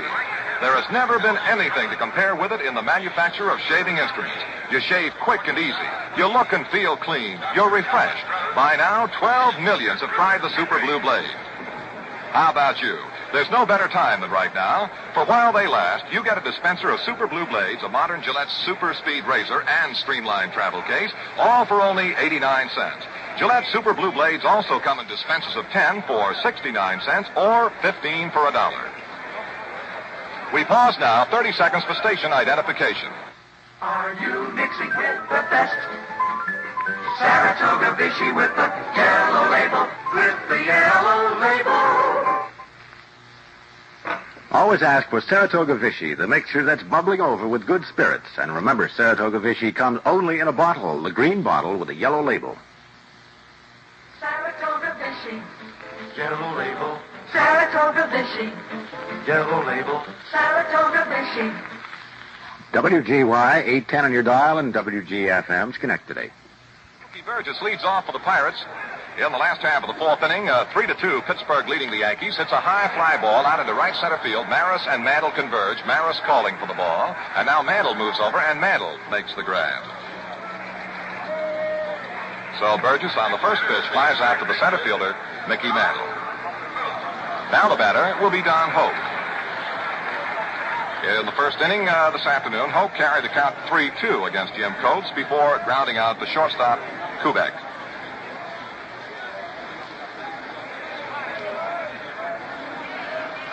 One out, none on. Jim Coates, who relieved Art Ditmar in the first inning, delivers, and Hoke, looking all the way, takes a strike call. Don ran the hands up the bat and just turned in, leaning over the plate, watching the pitch. Strike 1 to Don.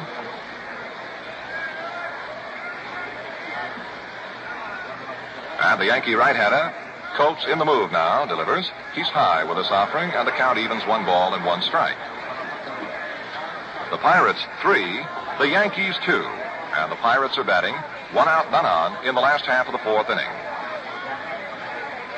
And what a start to this ball game. Boy. Now the 1-1 pitch to Don Hoke. Coates steps and throws. He's low with a breaking ball, and the count 2 balls and 1 strike. This capacity crowd at Forbes Field hardly had a chance to sit down in the last half of the first inning. Now the 2-1 pitch. Swing and a miss.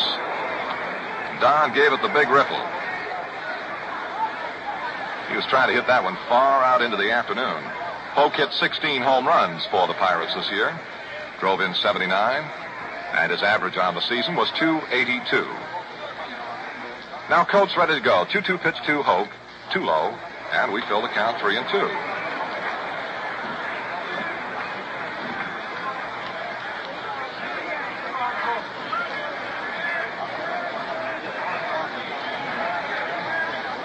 Burgess, leadoff hitter, flied out to center fielder Mantle. Now Don Hoke has carried the count 3-2 for the second time. Coates swings to the move now. Pitch coming down to Hoke. Look out inside, almost hit him, and he's on with a ball 4. So Coates has given up a walk, his first walk of the ball game. It is the second walk charged to Yankee pitching. As starter Art Ditmar walked Bill Verdon, leadoff batter in the first inning. And here now is the Pirates' second baseman, Bill Mazeroski. We have been told that Mazeroski and Pirate pitcher Bob Friend shared a similar problem a year ago. They had problems with their weight. This year, no such thing, and they both had fine years. Quick and checking throw to first base, not in time. Hope edges out to an even bigger lead. Skowron playing him tight to the bag. The stretch by Coates, the set. Waiting for the pitch to Mazeroski. Long wait here, and now here it is. Strike. Coates held that stretch position, the set position rather, until finally Hoke made a little bit of a move back toward the bag at first base. Then Coates delivered to the plate for the strike. Now the one-strike pitch to right-hand batting Bill Mazeroski. No, Coates straddled the rubber this time, and Hoke dances back toward the bag. Now the one-strike pitch. No, quick throw to first. Diving back under the throw is Don Hoke. He is safe. Skowron faked his throw back to pitcher Jim Coates, held out of the ball, and then took another look, but Hoke was still holding out of the bag, looking up as if to say, are you kidding? Pitch, swing, foul ball, out of play. Behind the plate.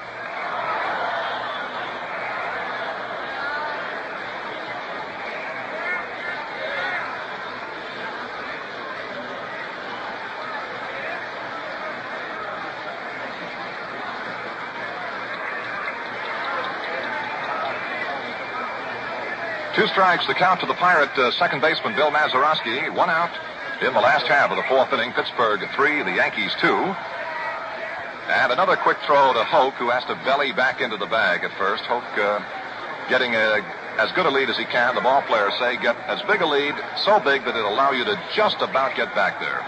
And the pitch. Swinging a fly ball, well hit deep to left field. This might do it. I don't know. It's going to be a home run for Bill Mazeroski.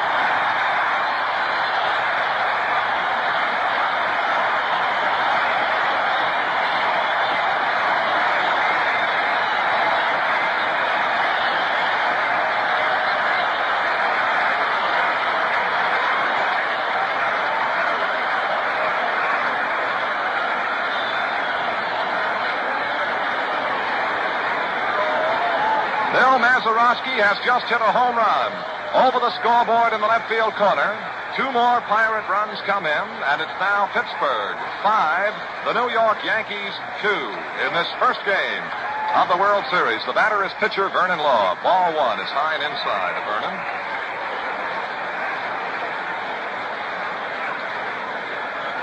The Mazeroski home run, not so much of a lofted fly ball, but a line drive that went zooming out over the scoreboard. And the pitch now to Vernon is swung on and popped foul. It'll be out of play off the first base side. One ball, one strike to the Pirate hurler, Vernon Law.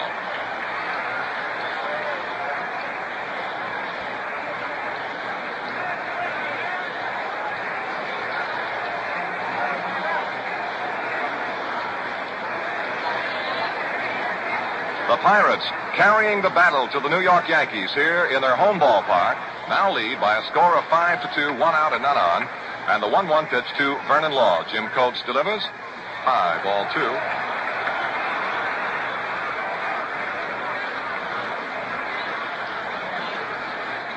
Following the Mazeroski home run, Casey Stengel has sent Duke Moss to the Yankee bullpen. Right-hander Duke Moss.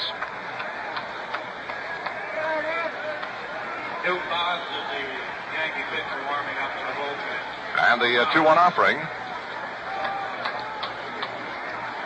to Vernon Law. Look out. He is nicked by the pitch. He ducked away from an inside high offering and was hit a glancing blow and is off and down to first base, hit by the pitch. Well, as Jack Quinlan said a moment ago, we've had a little bit of everything in this first game of the series between the Yankees and the Pirates. Home runs, doubles, stolen bases, walks, strikeouts, error, and now a hit batsman. Yogi Berra has gone to the mound to talk to the slender right-hander Coates. Bobby Richardson also in on the mound.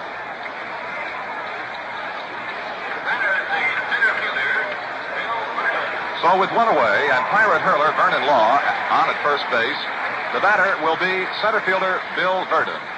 And the Pirates from Pittsburgh are leading the New York Yankees 5-2 in this last half of the fourth inning. Verdon has walked and fanned in two previous appearances. Pitch, swinging a high pop-up off the first base side, backing in foul territory, Yankee first baseman Skowron. Under it, he's got it. And there are 2 out. Verdon fouls out to first baseman Bill Scout. 2 down. And here comes Dick Grove, who so far has enjoyed a perfect afternoon at the plate with a double and a single in 2 at-bats and a run batted in. The Pirate runs have been knocked in by Grote, Skinner, and Clemente with 1 apiece, and Bill Mazeroski with a 2-run home run. And Pittsburgh leads the Yankees 5-2. 2 out. Law, the runner at first base, and right-hand batting Grote looks out to Jim Coates. Here's the pitch. Swing, fly ball hit down the alley in right center field, going hard as Mantle, and he is there with a wonderful running grab of a sinking line drive to retire Dick Grote for the final out in this last half of the 4th inning. 2 runs on 1 hit and 1 man left here in the 4th, and the score at the end of 4 complete, the Pirates 5, the Yankees 2. We give you the score as often as we can because, well, that's the question that's being asked all across the country today. And here's another question that one man has been asking another for several months past. Have you tried the new Gillette Super Blue Blade? Super Blue Blade sales go up and up as one man tells another of shaves so clean, so refreshing, so downright comfortable, you've just got to try to believe. For evidence of the enthusiasm, how's this? Super Blues have won 12 million users in less than a year. So how about it? Right now is the time to try. Gillette has a bargain that you won't want to pass up. You get a supply of sensational Super Blue Blades with a 1-piece Gillette Super Speed Razor packed in a neat, modern travel case for a real money-saving 89 cents. Super Blue Blades also come in dispenser of 10 for 69 cents and 15 for $1.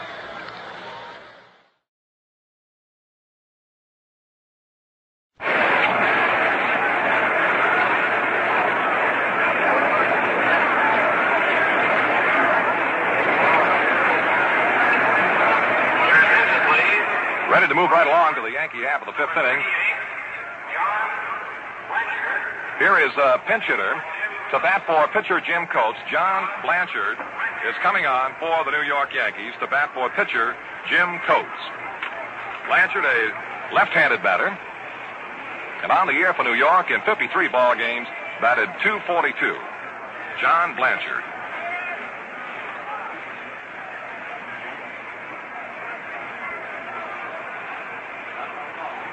Pirates leading the New York Yankees 5-2 as the Yankees come on in the top half of the 5th inning, and John Blanchard pinch hitting for Jim Coates. Looks at the first offering, too high for a ball. Left-hand batting Blanchard.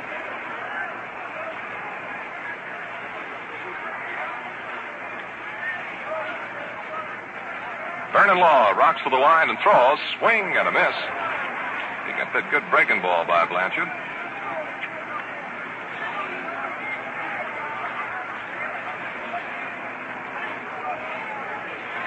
Yankees scored 1 run on 2 hits in the 1st inning. The 1 run was Maris' home run. And they had 1 run on 2 hits in the 4th inning. Law's offering is too low to John Blanchard, and the count 2 balls, 1 strike.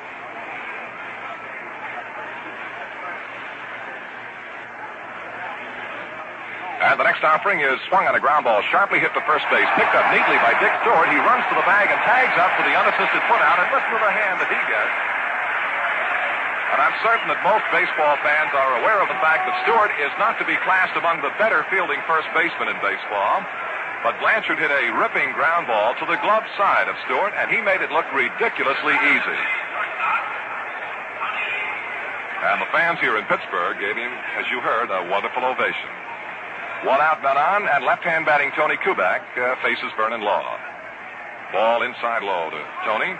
Kubek had an infield hit to third in the 1st inning and bounced out to the pitcher in the 3rd. Pirates lead the Yankees by a score of 5-2, 1 out, none on in the Yankee half of the 5th inning. Fly ball hit down the left field side. It's fading, a foul ball, and out of play. 1-1 to Kubek.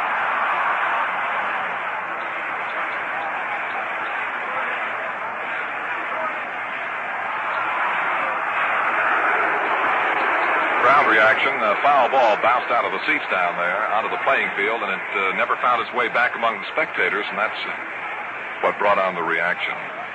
1 ball, 1 strike to Kubek. Vernon Law throws, swing, ground ball hit off the third base side, charging in shortstop is there, but he couldn't make the play. Grote, who was laying very deep at short, came charging on a slow, bouncing ground ball, put out the gloved hand, and it hit off the thumb of the glove, it appeared, and he was unable to make the play. The ruling is a base hit, an infield hit for Tony Kubek, and that's his second infield hit. He hammered one off the bag at third base, and now on a little bit of a slow roller toward shortstop Grote, he is on with another leg hit. One out, and here is Hector Lopez. Law gets a strike called over the outside corner above the knees.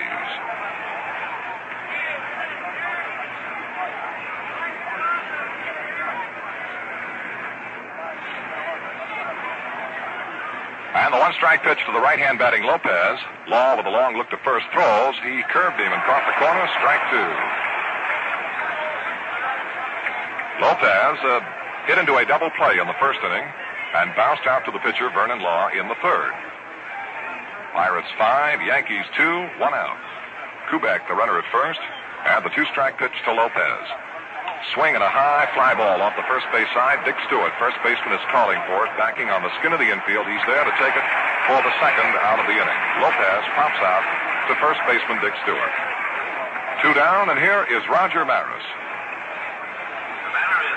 who got the Yankees started with an upper deck home run into the right field seats in the first inning after two had been retired.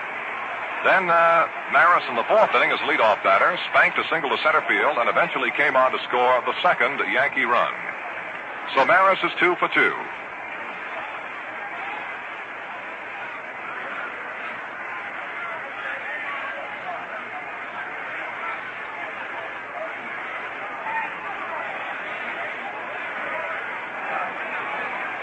Two out.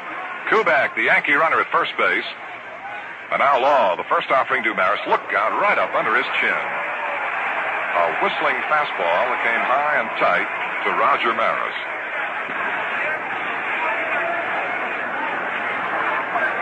Now the 1-0 pitch to Maris. It's high for a ball, 2-0.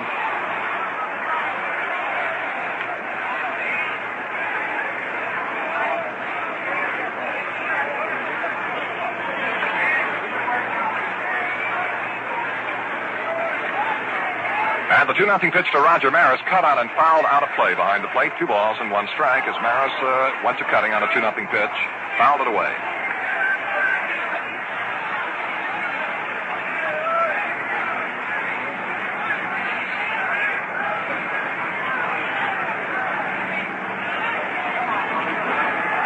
Two-1 to Maris is over the outside corner and called strike 2.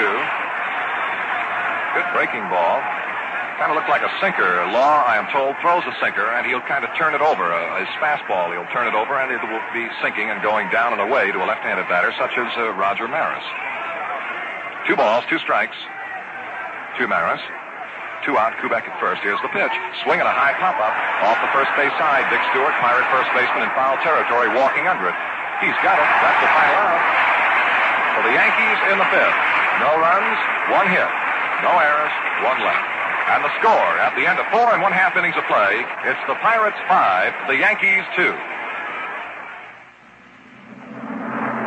This portion of the 1960 World Series is brought to you by General Motors. Chances are you'll find your new car at GM, 'cause there's more to choose from.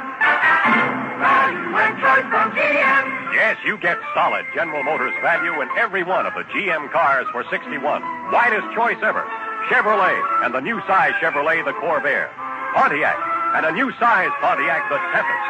Oldsmobile and a new size Oldsmobile, the F-85. Buick and a new size Buick, the Special.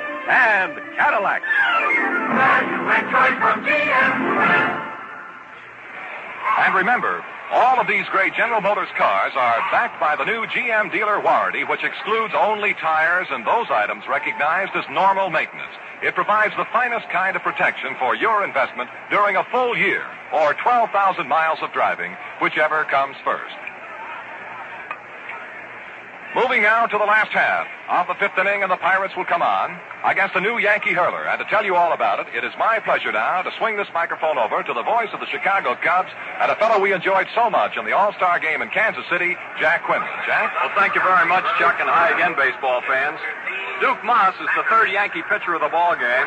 One of Stengel's great relief pitchers. He won 5 and lost 1. He was used primarily in relief. Duke was in 35 ball games, 34 of them as a relief star.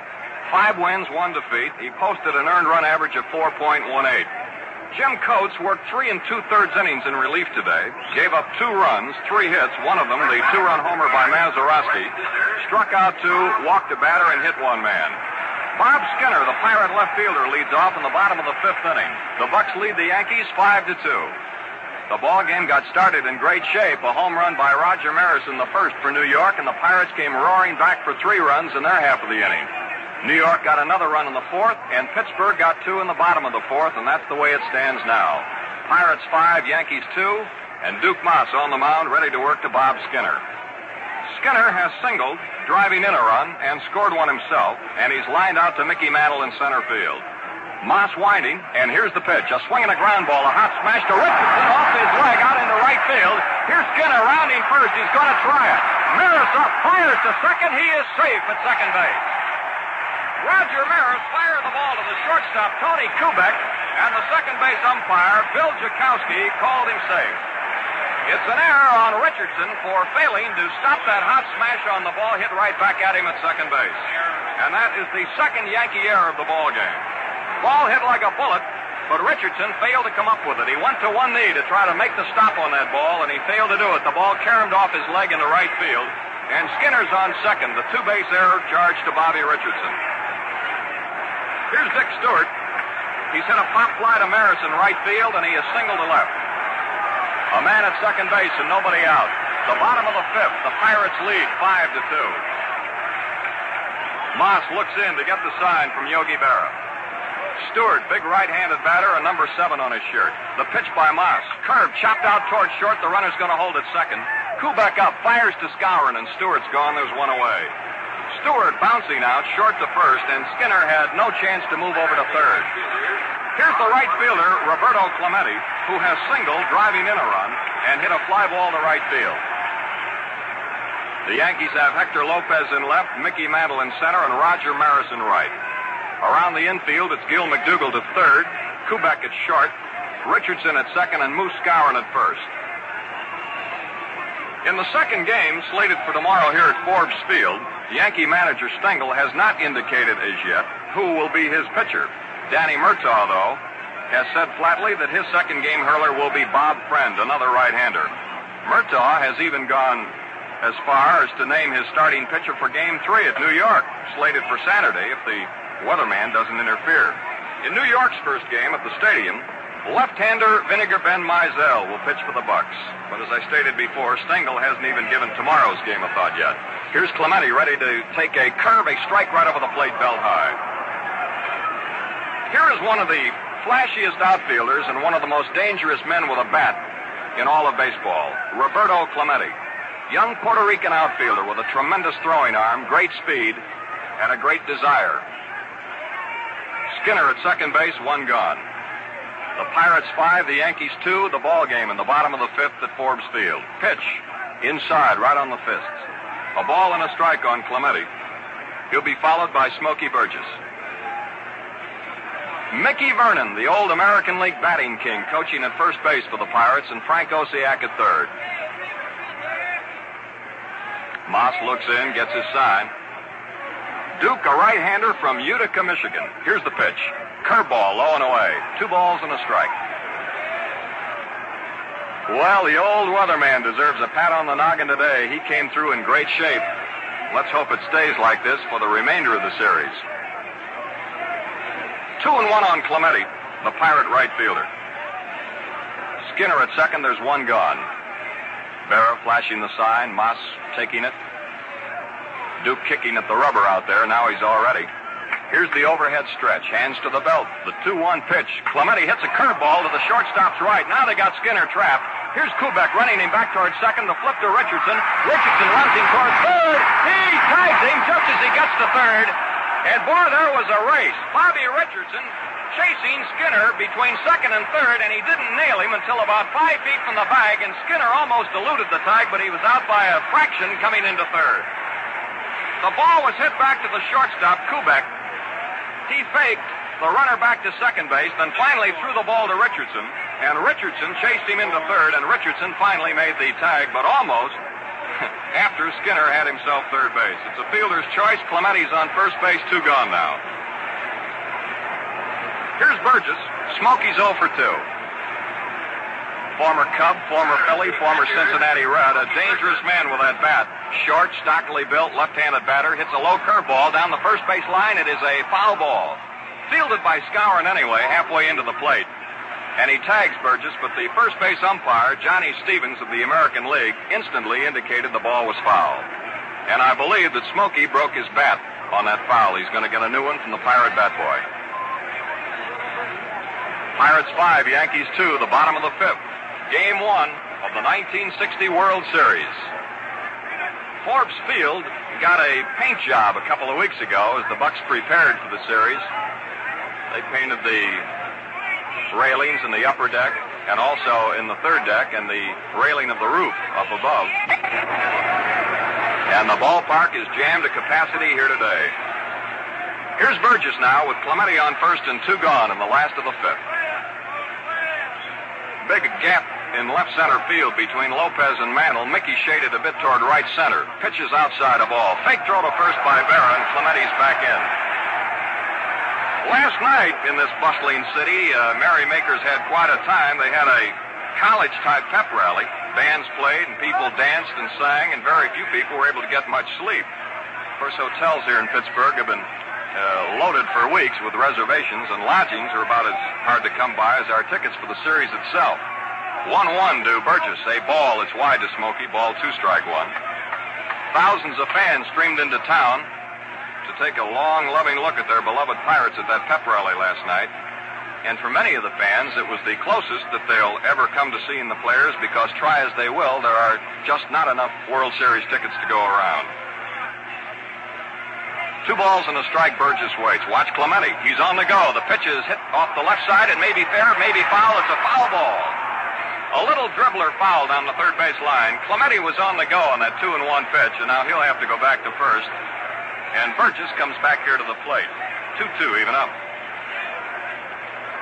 All year long, there's been one slogan in Pittsburgh, as Chuck mentioned earlier, and one slogan only: beat 'em Bucks. All over town.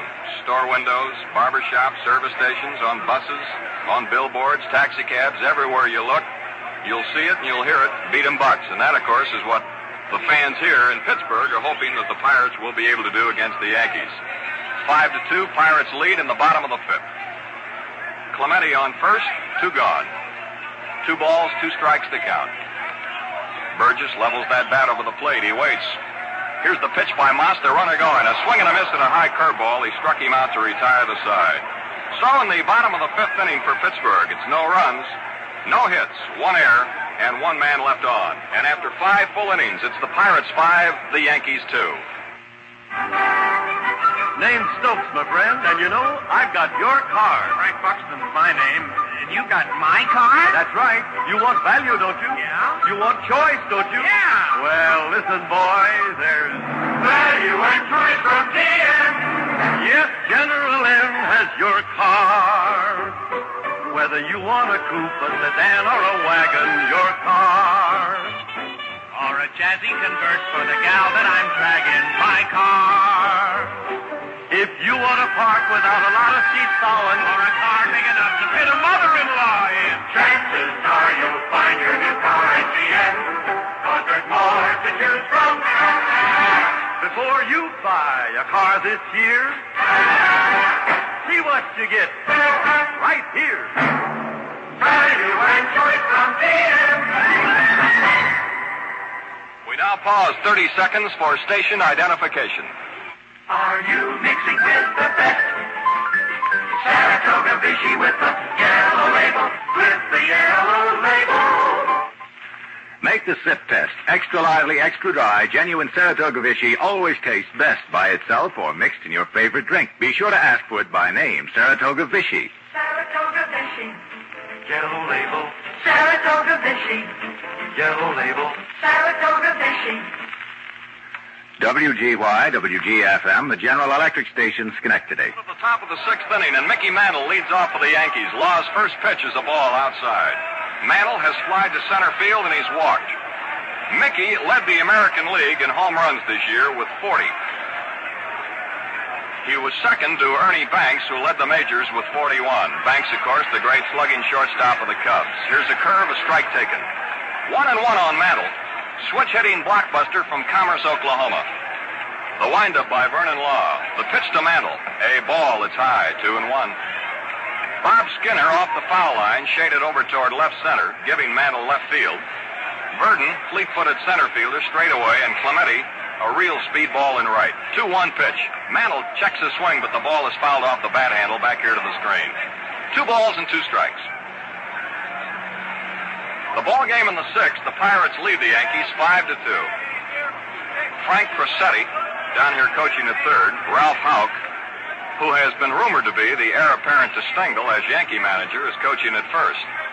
Law winding, big right-hander, cuts loose, 2-2, strike 3 called. Mantle looked at it with a bat on the shoulder. He struck him out. The second strikeout by Vernon Law in the ballgame. With 1 gone, here's Yogi Berra. He has singled to center field, and he's been robbed of a triple by Bill Verdon. A great catch in the 4th inning up against the wall in right center field. The Yogi Man. Born and raised in St. Louis, but has made his bread and butter in New York. Here's the pitch on the way. Law curves him, a strike, letter high on the inside corner. 0-1. Better is the catcher. Law had the winningest year in his professional career this season, 20 victories and only 9 losses. Here's a short fly left field. Skinner coming on. Slowing up now under the ball, reaches up and makes the catch. 2 gone. A little pop fly to short left, caught by Bob Skinner. 2 away, and here is Skowron. Moose has had 2 for 2. Singled in the second and singled in the 4th, driving in a run. Not too many years ago, this fellow was a great softball player around Chicago. And a big man on the campus down at Purdue University. Slow curve, a strike that Law hangs over the outside corner at the knees. 0-1. Skowron, great power to all fields. Big right-handed batter. Here's the pitch by Law. Curve, and he swings and taps it foul off here to the left. 0-2. 2 out and nobody on, 6th inning. The Yankees at bat, trailing Pittsburgh 5-2. Vernon Law. In his first World Series appearance, of course, there are only 4 members of the Pirates who have ever played in a series before. They are all ex-Dodgers. Rocky Nelson, Gino Cimoli, Don Hoke. Here is a curveball that's outside. And Clem Labine is the 4th one. 1-2 the count on Skowron with 2 out. Newspapermen from all over the world are taking this one in. Here's the pitch to Skowron. He struck it out to retire the side. A swing and a miss. And it's 2 strikeouts in the inning, 3 in the ballgame for Vernon Law. 3 up and 3 down. Only the second time out of 6 that Law has retired the Yankees 1-2-3. No runs, no hits, and none left. And at the end of 5.5 innings of play, it's still the Pirates 5, the Yankees 2. Value and choice from GM. Now it's the 60 wonderful Chevrolet. The new size U-size Chevy. Trimmed a bit on the outside to give you easier parking and maneuvering. Inside, it's roomier and more comfortable than ever. Chevrolet, the most usable, livable, likable car yet. See it at your quality Chevrolet dealers. The 61 Chevrolet will be at your dealers on Friday. Well, fans, we're going into the bottom of the 6th inning at Forbes Field, and Don Hoke, the scrappy Pirate third baseman, will lead things off. He'll be followed by Mazeroski and then the pitcher, Vernon Law. On the mound is Duke Moss, the 3rd pitcher that Yankee manager Stengel has used. Art Ditmar started, and this was not Ditmar's day. He lasted 1/3 of an inning, allowed 3 runs, 3 hits, walked a batter, and Stengel got him out. Brought on Coates, who didn't do badly until the 4th inning, when a walk and a home run hurt him. Then he was taken out for a pinch batter. So this is Moss in his 2nd inning in relief here. Don Hoke has grounded out, walked and scored a run. He is one of several Pirates who are good candidates for the National League's Most Valuable Player Award. Here's the pitch by Moss. Curveball swung on and fouled. It may make the roof. It goes up into the third deck right behind the plate. 1 strike. Well, baseball men have been arriving in Pittsburgh for days now. Club owners, general managers, coaches, players. Anyone and everyone connected with baseball is on hand to watch these two clubs battle it out in the opening game here today. Polk waving that bat around. 1 strike to count.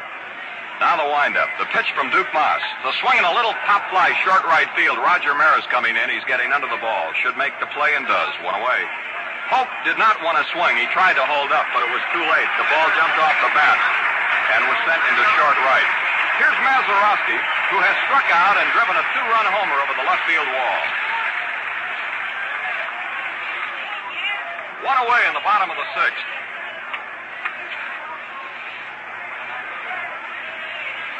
Just a little over a year ago, Mazeroski married a girl who worked in the Pirate front office here at Forbes Field. Here's the pitch. It's a curve. It's inside at the letters, a ball. 1-0.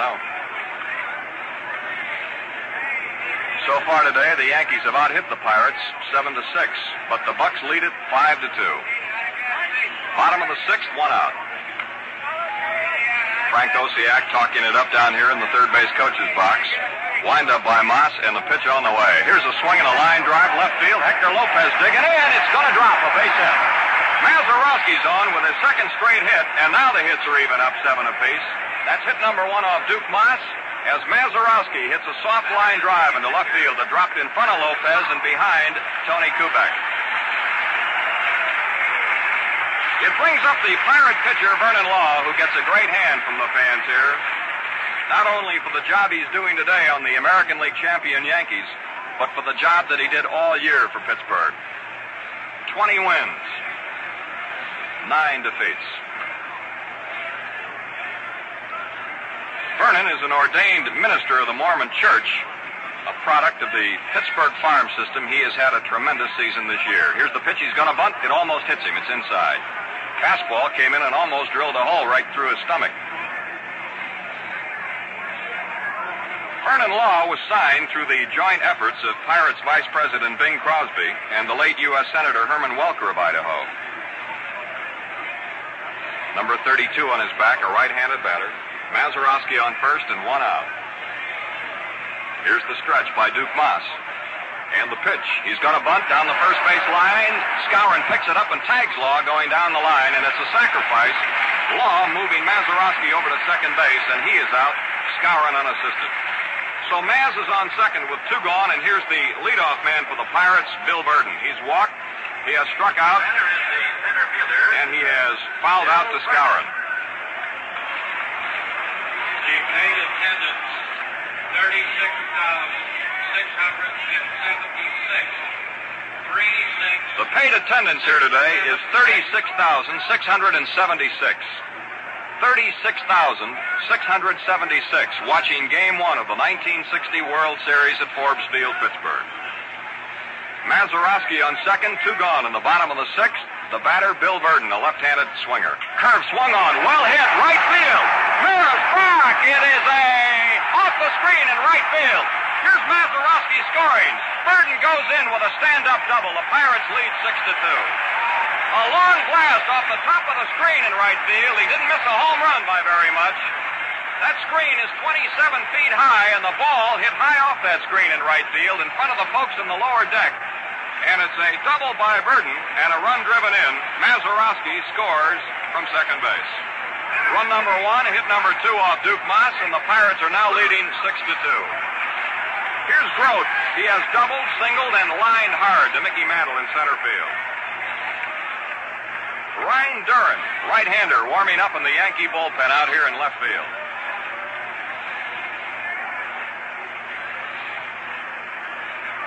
Well, the Yankees came into the series noted as the Powerball Club, but the Pirates are showing them some of their own stuff today. Grote, right-handed batter, teammate at second base, 2 gone. Pitch to Dick inside, up around the hands, ball 1. Grote, the National League batting champion, with an average of .325, he beat Norman Larker of L.A., who finished 2 points behind him. Grote, one of the few fellas in the major leagues today that never played an inning of minor league baseball. He was signed right off the campus at Duke University. Here's the stretch by Moss. The pitch to Dick, a check swing on a curve that hit the outside corner. A ball and a strike, even up. Not only was Grote a star baseball player in college, but at Duke he was a basketball All-American. He is the leader, the team captain, great competitor. Pirates have been blessed with fine shortstops in their pennant-winning seasons. Here's the 1-1 pitch. Swinging a line drive, a one-hopper grabbed by Kubek at short. Here's the peg to Skowron in time to retire the side. Well-hit ball by Grote, but he aimed it right back at Kubek, the shortstop, and on a one-hop he grabbed it and threw to first base for the out. So in the inning, it's 1 run, 2 hits, and 1 man left on. And at the end of 6, it's the Pirates 6, the New York Yankees 2. Attention, the Commander-in-Chief wants a car. Yes, sir, General. You realize, of course, it must be the best there is, and I am speaking globally. Yes, sir, and I've got it. Cadillac for 1961. A new inspiration for the motoring world, and I'm speaking globally.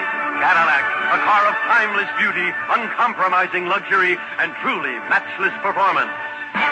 It's your car. Under the hood, everything is perfection. Your car. I checked the inside. It passes inspection. My car. Trimness and crispness add to Cadillac's beauty. It's above and beyond the call of duty. Chances are you'll find your new car at GM, 'cause there's more to choose from. Value and choice from GM. A Cadillac for the Commander-in-Chief. Yes. My wife will be in to pick it up herself. We go to the top of the 7th with Gil McDougald leading off for the New York Yankees.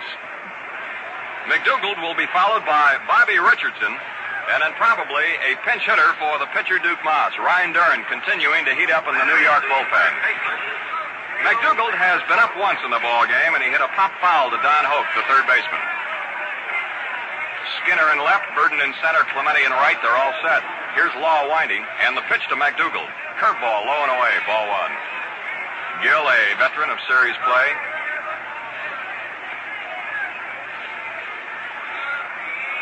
Hoke in even with the bag. The pitch, strike, hit the outside corner knee high. Talking about Grote and the fine Pirate shortstops in their pennant-winning years, back in 1901 and for several years after that, Hannes Wagner was like a tent all over shortstop. Here's a chopper to Grote. He has it, high bounce, the peg to first in time. McDougald is out, Grote to Stewart. 1 away, and it brings up Bobby Richardson. Then along came Glenn Wright after Wagner. He covered the spot, 1925 and 1927 pennant winners. And now there's that fellow out there, Grote, the captain of the Bucks, a real team leader. 1 out, Bobby Richardson up. He's lined into a double play from the left fielder to the second baseman. And he's hit a short pop fly to Bill Burden in center field. He's 0 for 2. First pitch, a strike called. 1 out and nobody on. We're in the 7th inning. Here's the pitch. Swinging a chopper out towards short again. Here's Grote sliding over towards second. The peg to Stewart in time, and they're 2 gone. 2 up and 2 away. Now, this is Bob Serve coming out to hit for the pitcher, Duke Moss. Serve, a hard-hitting outfielder. During the season, Bob hit .253 with 14 homers and 40 runs driven in. For New York, number 17. 2 gone in the 7th. Serve, batting for Duke Moss. Serve, a right-handed batter with tremendous power. Slider in there, a strike on the outside corner, belt high. Law has gone the route against Ditmar, Coates, Moss, and it'll be Dern in the bottom of this inning. Here's a curve blown outside into the dirt, a ball. Law has retired the last 7 batters in a row. He leads 6-2. Pitch to Serve. Strike called, outside corner. 1 ball, 2 strikes on heavy-hitting Bob Serve. Game 1 at Forbes Field with the Pirates leading 6-2. Here's a chopper out toward short. He bobbles the ball. It rolls off his glove out behind second base onto the grass in center field. It was a tough play for Grote to get there anyway. And they call it a base hit for Bob Serve, a pinch single. That is hit number 8 by the Yankees against Vernon Law. Here's Tony Kubek, who's 2 for 3.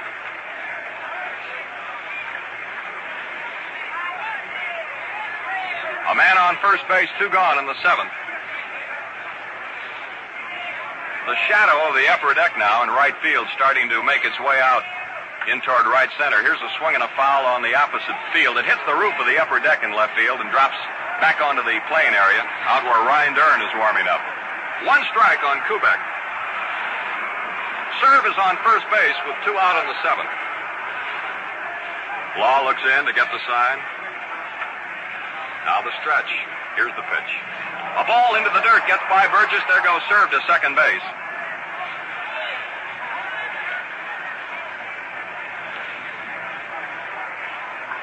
That's a wild pitch charged to Vernon Law. A wild pitch charged to Law, enabling Serve to go to second. Law, in 35 starts during the season, pitched 18 complete games, winning 20, losing 9, earned run average 3.11. Here's a swing and a shot to left field. Back goes Skinner. He's out there and reaches up to haul it down. Well hit ball by Kubek to the opposite field. He drove Skinner back near the scoreboard in left, and he grabbed it. No runs and 1 hit, and a man left on. And after 6.5 innings of play, it's the Pirates 6, the New York Yankees 2. Value and joy from GM. For instance, Oldsmobile's new F-85 for 1961. F-85, the hot new number in the low price field. With big car performance, small car economy. It's sized right, powered right, priced right. And every inch an Oldsmobile. See the great new Olds F-85 at your quality Oldsmobile dealers. Tomorrow is the day to get your first look at an Olds F-85. Here's something every motorist should know. Exclusive GM Guardian maintenance, which means factory-trained mechanics giving educated service with factory-approved parts and the most modern equipment. Take your car or truck to your GM dealer for Guardian maintenance.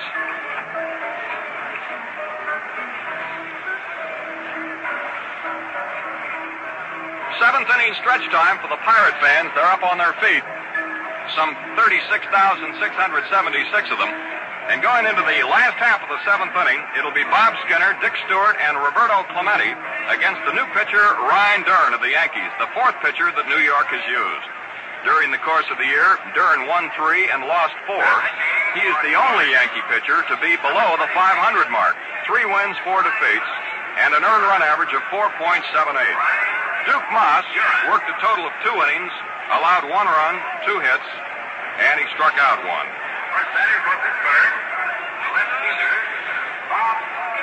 Bob Skinner will lead off. So the Pirates now have looked at Ditmar, Coates, Moss, and Dern as we go to the bottom of the 7th. Ryan, the flame-throwing right-hander from San Antonio, Texas. Skinner has singled, lined to center field, and been safe on an error by Bobby Richardson. The hits are even up, 8 apiece. The Pirates lead 6-2. Dern looks in to get the sign from Yogi Berra. The windup by Dern, and the first pitch, a strike right over the plate, belt high. 0-1. Lopez in left, Mantle in center, Maris in right. McDougal, Kubek, Richardson, and Skowron in the Yankee infield. Here's the windup, and Dern's 0-1 pitch to Big Skinner. Fastball hit him in the arm, and I'll tell you, I'll bet that smarts. Ball when that guy drills you, you can feel it for a week. Skinner has just been hit by Dern's second pitch in relief. Next batter is the first baseman, Dick Stewart. That is the second Pirate to be hit. Vernon Law was nicked by a pitch back in the 4th inning. And now Skinner is hit, leading off the bottom of the 7th. Here's Stewart, the big Pirate first baseman. He's hit a fly ball to right, he has singled to left, and he's been thrown out by Kubek, the shortstop. 6-2 Pirates in the bottom of the 7th inning. Skowron playing right on the bag at first, keeping Skinner as close as possible. Dern wears big, heavy glasses. He's into that overhead stretch now. And here's the pitch on the way. Curve up around his chin, ball one. Out here beyond the left field wall at Forbes Field is Shenley Park, a beautiful park, and in the park is a statue of the greatest pirate of them all, Hannes Wagner. Brightly lighted at night, 3 times life size. Here's the stretch. The pitch to Big Stewart. Strike, outside corner. 1-1 on Dick.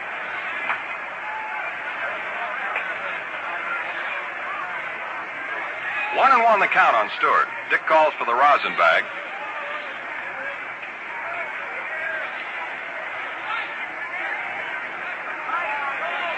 The Pirates have had at least 1 hit in every inning except the second and the fifth.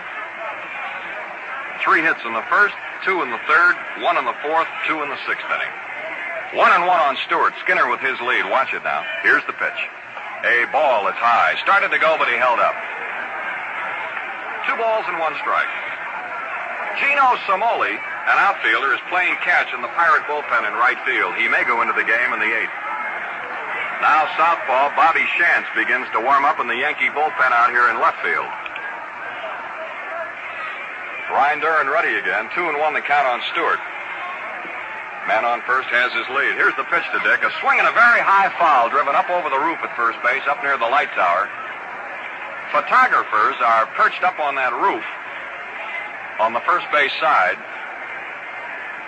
And I presume they're up on the roof over above us. Our broadcasting booth here at Forbes Field is looking down in toward right field, a little bit to the left of home plate at mezzanine level. 2-2 on Stewart.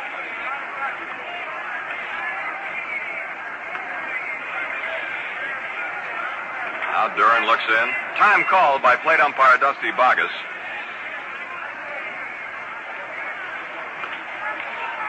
Stewart touches the top of his batting helmet, waves that bat over the plate a couple of times. Here's the stretch. Now Duran backs off the rubber. Duran trying to outweight Stewart and vice versa. 2 balls, 2 strikes on Dick. Skinner takes his lead. There is nobody out. Here's the 2-2 pitch by Duran. A swing and a ground foul past third up against the box seat railing. And it trickles out into short left field. The third base umpire, Nestor Shylock of the American League, trots out to pick it up. Baseball Commissioner Ford Frick over here on the just this side of the first base dugout, which is occupied by the homestanding Pirates. Seated just on the other side of the dugout in the front row is the president of the National League, Warren Giles. And down here, just beyond the Yankee dugout at third, is American League President Joe Cronin. 2 balls and 2 strikes. Stewart waits. Here's the pitch. Swing and miss. He struck him out on a slider, and there's 1 gone. Strikeout number 1 by Duran, the 4th Pirate to strike out, and that brings up Clemente, who has 1 for 3. Next batter is the right fielder, Roberto Clemente. Well, the Yankees have now won 25 pennants, and of course it's been suggested down through the years that the Yankee uniform as such is a force with which to be reckoned. They asked Casey Stengel about it one time, and he said, I don't know, maybe our uniforms itch a little bit more. A man on first and 1 out. Stengel, incidentally, is the oldest man ever to lead a team to a pennant. Connie Mack's last pennant came when he was 68. Stengel is 70. I'll throw to first, and Skinner's back. Skowron returns that ball to Ryan Duran.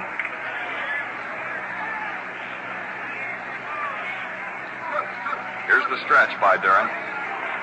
And the pitch to the Pirate right fielder. He swings and pops it foul. Back here, Barrow, mask off, digging toward the screen. He might have room. No, it's just a foot up on that net. Just a foot up on that net, and then the ball stays there on top of the screen right behind the plate.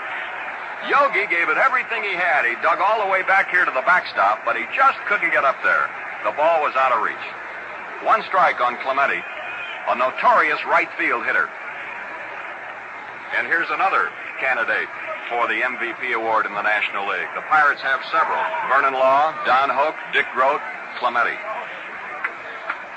Clemente ended up with the 4th highest batting average in the National League, 314. The only fellows who hit higher than Roberto were teammate Grote, who led the league, Larker of L.A., and Mays of the Giants. Here's the pitch. A swing and a high pop foul down the first baseline.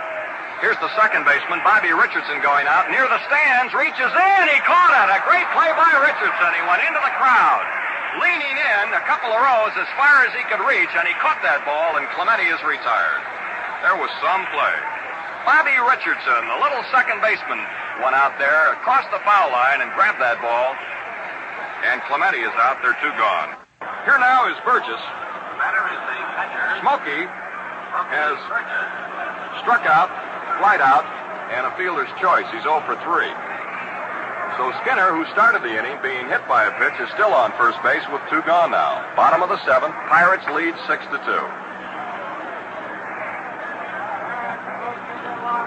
It'll be Bob Friend against Stengel's nominee, and he hasn't named him yet, in Game 2 tomorrow. Chuck and I certainly hope that you'll be tuned in for Game 2 right here at Forbes Field again. Here's the pitch. Smokey takes a strike on the outside corner just under the belt. 0-1.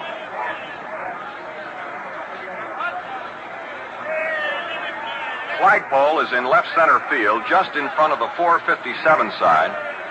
And out between the flagpole and the big light standard in left center field is the batting cage. 1 strike on Burgess. Skinner at first, 2 gone. Smokey chops one out towards second base. Bobby Richardson in, has it on a high hop, flips to Skowron in time, and the Pirates are retired in the 7th inning. No runs, no hits, a hit batter, and 1 man left on. And at the end of 7 innings of play, it's still the Pittsburgh Pirates 6, the New York Yankees 2.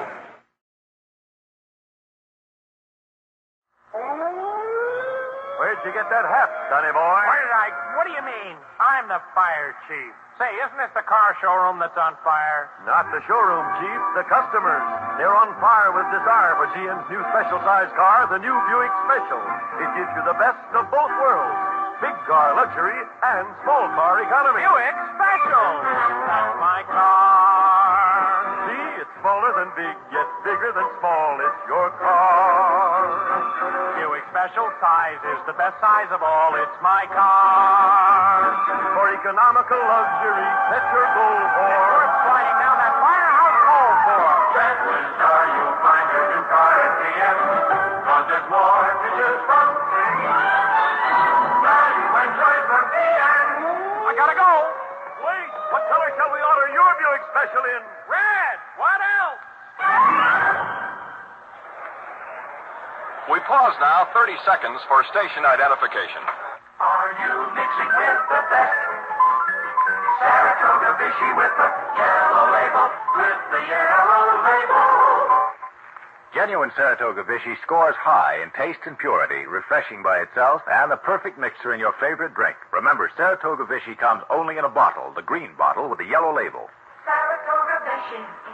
Yellow label. Saratoga Vichy. Yellow label. Saratoga Vichy. WGY, WGFM, Schenectady.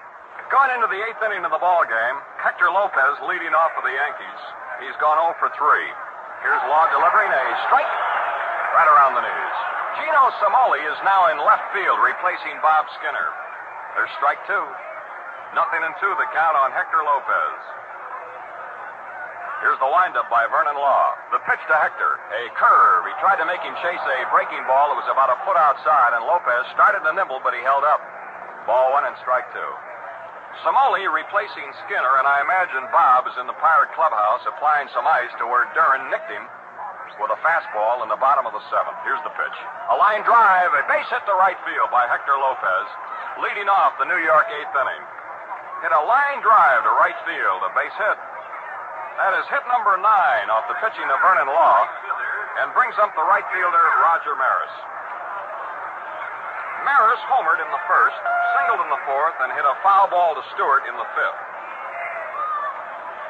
Maris came to the Yankees from Kansas City on December the 11th of last year, along with Joe DeMaestri and Kent Hadley. Here's a ball inside. In the deal that sent Don Larson, Marv Throneberry, Norm Seaburn, and Hank Bauer to the A's. Law into the stretch. Man on first base. Here's the pitch. Up under his arms. A ball. 2-0. Ironically, Maris could be starting for Pittsburgh today in this game instead of the Yankees. That is, if a rumored deal during last winter's interleague trading period had been consummated. Here's the pitch. Swing and a very high foul ball. Out of play. It's going to go up near the roof on the first base side. Kansas City is said to have offered Maris to the Pirates in exchange for Grote. But the general manager of the Pirates, Joe L. Brown, nixed the deal at the last moment. And then, a short time later, Roger came to the Yankees. 2-1 pitch, a swing and a high foul ball back behind the plate, out of play, 2-2. Roy Face and Fred Green, a right-hander and a southpaw, working in the Pirate bullpen down here in right field. Hector Lopez on first. There's nobody out here in the top of the eighth. The Pirates lead 6-2. They have been in front ever since the bottom of the first, when they scored 3 times. Again, the stretch. Law fires 2-2, and Maris cracks one into left field for a base hit. Here's Samoli, and he's going to play it on the second half. Hector Lopez goes into second base and holds up there. Roger Maris gets his 3rd hit in 4 times up in this ballgame with a line single to left field. Hit number 10 off the pitching of Vernon Law, and for the first time in the ballgame, Pirate manager Danny Murtaugh is going to the mound. The fighting little Irishman from Chester, Pennsylvania, is calling time.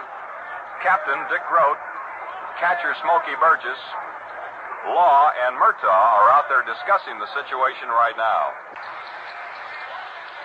Well, Chuck, if this ball game is any indication of things to come through the rest of the series, we're gonna have plenty to talk about.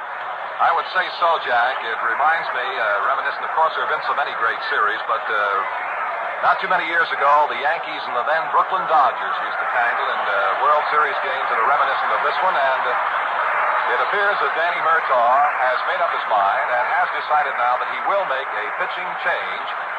And from out of that Pirate bullpen down the right field line comes a man who has done nothing but a tremendous job for Murtaugh and the Pirates. It'll be Elroy Face. There's the announcement on Face. Vernon Law is still on the mound, of course. He's waiting for Face to get there. Law pitched 7 innings and to 2 batters in the 8th. He allowed 2 runs. He gave up 10 base hits. He struck out 3, walked 1, and threw 1 wild pitch. And listen to the hand they have for Vernon Law.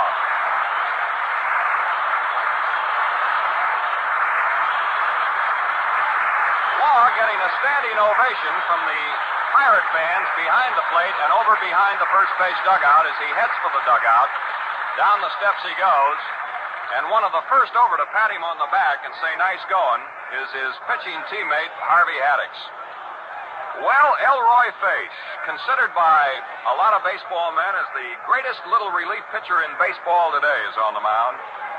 This season, Roy Face won 11 ball games, and he lost 8 for Pittsburgh, but his real strength and his real value is in the number of games that he saved. And this year, for the pennant-winning Pirates, he saved 25 games for other pitchers who went on and got credit for the victories. So, Roy was responsible for 36 of Pittsburgh's 95 wins, which won the pennant for them. The first man he'll face will be the center fielder of the Yankees, Mickey Mantle. He's flat out walked and been called out on strikes. Face's best pitch is his forkball. He also has a slider. He at one time was in the Dodger organization and also in the Phillies organization. Little right-hander stands 5'8", weighs 155 pounds, soaking wet. Lopez at second, Roger Maris on first, and Mantle swings at the forkball on the first pitch, and he hits one foul back to the screen. Strike 1. Pirates lead 6-2. The Yankees threaten in their half of the 8th. Lanky Fred Green, a left-hander, continuing to throw in the right field bullpen in case Roy Face has trouble here. Elroy looks in, gets his sign from Burgess. Mantle, powerfully built, a number 7 on his back. Here's the pitch. There's a forkball, and it's outside. 1-1. Smokey Burgess turns around, has a word to say to Dusty Boggess, the plate umpire. Lopez singled to right field to open the inning, and then Maris hit a shot to left field, so they both hit to the opposite field. 1-1 pitch. Mantle swings and lifts one foul out of play off to the left in the upper deck. A ball and 2 strikes on Mickey Mantle. The official scorers are Edgar Munzel of Chicago, Joe Trimble of New York, and Jack Hernan of Pittsburgh. They're over here to our right, along with hundreds of newspaper men from all over the world. A ball and 2 strikes on Mickey with Yankee runners at first and second and nobody out. They've said many things about Face. They've called him sensational, amazing, fantastic. Here's a straight ball. He struck him out on the forkball. Mantle looked at it, and he's called out on strikes for the second straight time. And there's one of the reasons why they call Elroy Face unbelievable or fantastic or sensational or what have you. That forkball he threw Mantle dropped a foot, and Mickey stood there with a bat on the shoulder. It looked, Chuck, like he wanted to pull the trigger, but he couldn't. That's the kind of a pitch that they say just falls off the table, Jack. Boy, what a pitch. Here's Yogi now. He has singled. He's fly deep to center, and he's popped up to left. He's 1 for 3. So the Yankees have runners on first and second with 1 out now in the 8th inning. Little Elroy Face delivers a ball that's low and outside to Yogi. Ball 1. Sun still shining brilliantly here in Pittsburgh. It's been out all day. Cool breeze blowing from the right field corner toward the left field corner. 1-0 on the Yogi man. Here's a forkball. It's over the plate but low. And it's 2-0. Just missed by a whisker. Smokey Burgess calls time. He says, I want to go talk to my hurler. So he's taking that walk out to the mound. Face is a carpenter in Pittsburgh during the offseason. And if you want to really get corny, you can say that he has nailed down many victories this year for these Bucks. 2-0 the count on Yogi Berra. Moose Skowron waiting in the on-deck circle off here to the left. Face ready to fire. Lopez leads at second. Maris away from first.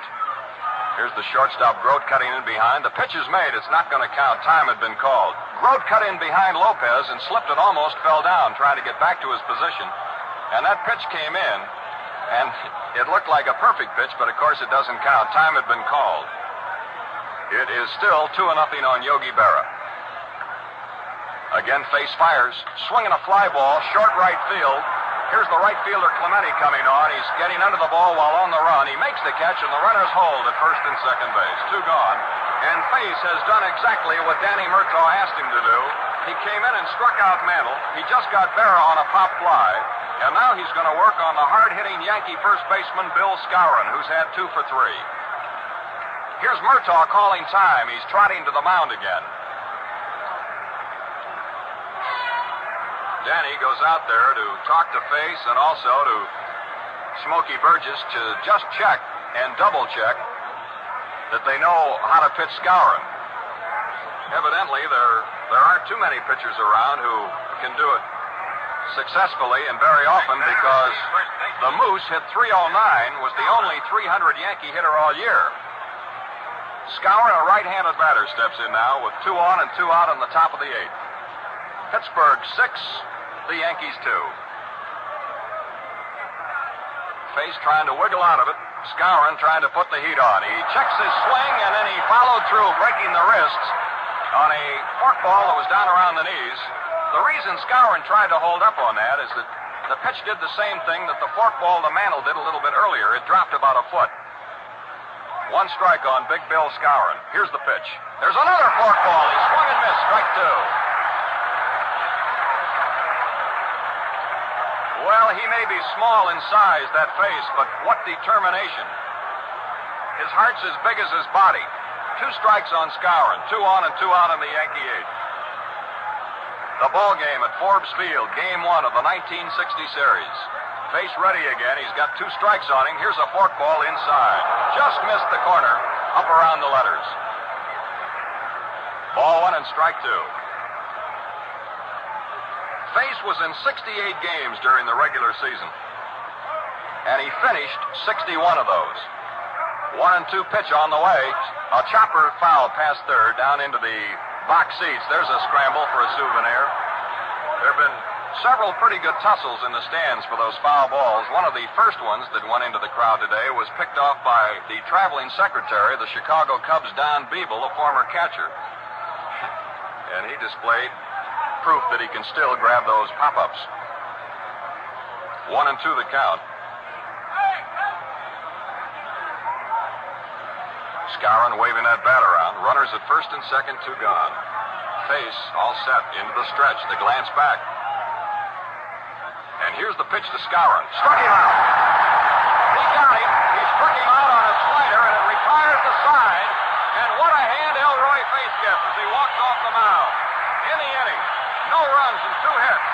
And those 2 men are left on base. And we go to the bottom of the 8th inning with the Bucks coming to bat. They still lead. Pittsburgh 6, the Yankees 2. Value and choice from GM. For 61, it's the hot newcomer from Pontiac, the Pontiac Tempest. America's first front-engine rear transmission car. Priced with the compacts, Tempest gives you a winning 130 horsepower from just 4 gas-saving cylinders. See Pontiac's new 1961 Tempest at your quality Pontiac dealers. See the Tempest at your Pontiac dealer November the 3rd. There are the figures on today's receipts.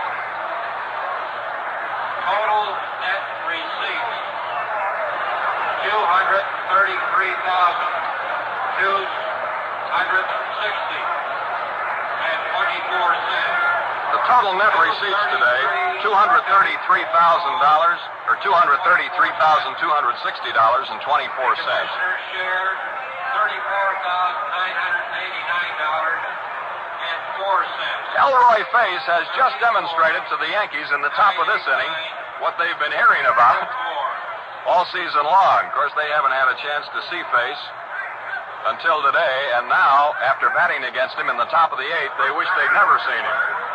Don Hoke leads off in the bottom of the 8th inning for Pittsburgh. He'll be followed by Mazeroski and then Face. Ryan Duran has finished his warm-up shots, and here we go with Hoke leading off. He's grounded out, he's walked, and he's flied out. Pittsburgh leads 6-2. We're going into the last half of the 8th inning at Forbes Field. Don Hoke, hard driving third baseman of the Pirates, another great leader. He was the acting captain in the absence of Grote, whose wrist was fractured on a Lou Burdette pitch in the first week of September. Here's the windup on the pitch by Duran. It's a ball inside at the knees. 1-0. 1-0 on Hoke.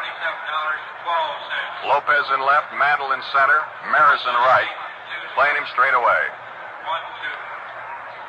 Hoke, a native of Roulette, Pennsylvania, not far from Pittsburgh. Pitched to Don on the way. Almost hit him in the arm. He had to jump out of the way like a fish coming out of the water. Boy, he really rocked back and twisted and turned and got out of the way in a hurry of that Duran fastball. 2-0.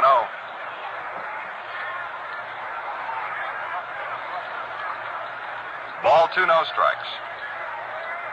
Hoke suffered an injury to his foot a couple of months ago, getting out of a swimming pool, but he continued to play. Here's the pitch. It's a ball. It's wide this time. 3-0 on Don.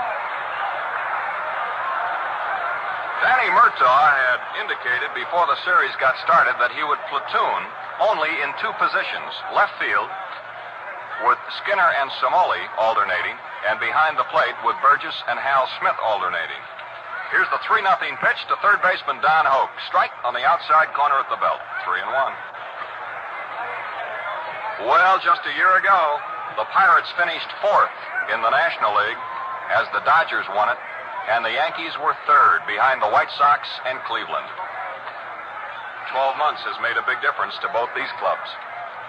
3-1 on Don Hoke. The pitch by Ryan Duran. A check swing and a ball that's outside. He held up and it's ball 4. Hoke gets his second walk of the ball game. And the third pass issued by the Yankee pitchers. Here's Mazeroski, who has struck out, singled, and hit a 2-run homer. He's driven in 2 runs. He has scored 2 runs.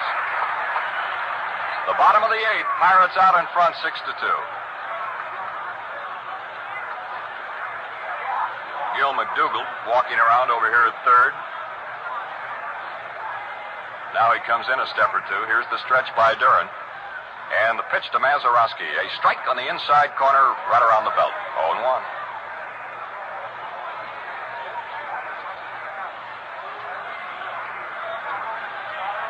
Ryan Duran, fourth Yankee pitcher used. Ditmar started, got KO'd in the first inning. Coates went 3 2/3. Duke Moss worked 2 innings. This is Duran's second inning in relief. 1 strike on Maz. Here's the stretch. And the pitch on the way. A strike called, outside corner with it. And it's 0-2. 2 strikes the count. Pittsburgh this year won 95 ball games. Last year, the Dodgers won the flag in the National League with 88 victories. That's the lowest figure for a pennant winner in National League history a year ago. Here's the stretch by Duran. 0-2 pitch to Mazeroski. A swing and a pop foul off here to the right. Skowron moves into the coach's box, down the line a little bit, under the ball, makes the catch foul. And there's 1 out. Mazeroski fouling to Skowron. Now it brings up Roy Face, and he'll get another great hand for the job he did in the top of this inning against New York hitting. Here's Elroy coming out.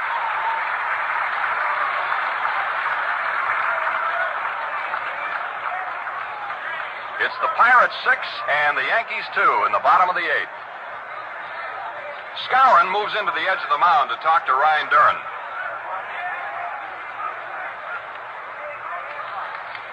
Face is not a bad hitter. He was up 17 times this year and had 7 hits, a batting average of 412. There goes Hoke. The pitch is swung on and fouled into the upper deck on the third base side. 1 strike. Hit and run was on, and Face fouled one upstairs. Hoke on first, 1 out. Pirates leading 6-2 in the 8th. Jack Quinlan with Chuck Thompson reporting from Forbes Field, the home of the Fightin' Pirates. First time they've been in a series since 1927.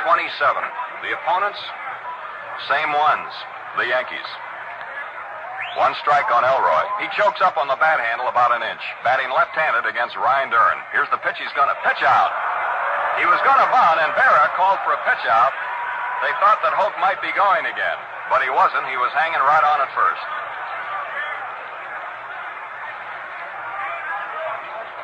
1-1 on Face. Verdon, the on-deck man for the Pirates. Left fielder Lopez is playing very shallow. Here's the pitch. There goes the runner. He's going to bunt. He pushes the bat right through it. The throw to second base in time to Kubek. Hoke is out on a missed bunt attempt by Elroy Face. He pushed the bat right through the pitch, and Berra fired to Kubek to nail down Hoke. So they're 2 out. And the count on Face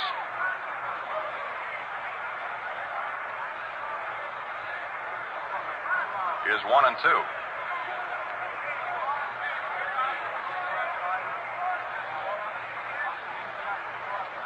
Ryan Duran looks in. Now he's winding with the bases empty. 2 gone here. The pitch on the way outside. 2 balls and 2 strikes. Yankees scored a run in the first on Maris's home run in his first time at bat in a series. And the Pirates roared back for 3 in the bottom of the inning, and Pittsburgh has been in the lead ever since. It is 6-2 in the bottom of the 8th. 2 out and nobody on. Here's the pitch to Face on the way. Swinging a foul up on the net. And the count remains ball 2 and strike 2. They have many favorites around Forbes Field, and Face, of course, is one of the big ones because of his tremendous clutch pitching. Yankees got a great sample of it in the top of the inning when he came on with 2 men on base, nobody out, struck out Mantle, made Berra pop up, and struck out Skowron. 2-2 pitch to Elroy on the way. He cuts on one, hits a slow hopper back to Duran on the mound. He's going to throw him out. The flip over to Skowron, and it retires the side. In the bottom of the 8th for the Pirates, no runs, no hits. Nobody left on base, and after 8 complete innings of play at Forbes Field, it's the Pittsburgh Pirates 6, the New York Yankees 2. The Bonjour. I wish to buy a car who will look, how does one say, dashing, elegant. You mean the 61 Buick with the clean look of action? How well you express it. Yes, sir. It's as fine, as new as you can go, with a new gas-saving turbine transmission. The Buick makes a great impression on the lady. She is my car. It's got a new Wildcat engine, control arm suspension, your car. The Arc de Triomphe will stand at attention. My car. Buick's beautiful styling and quiet power. We'll give them an eyeful at the Eiffel Tower. Chances are you'll find your new car at GM, 'cause there's more to choose from. Value and choice from GM. I suppose you'll want to drive your new Buick away right now? We may see. I have a few friends who are waiting outside.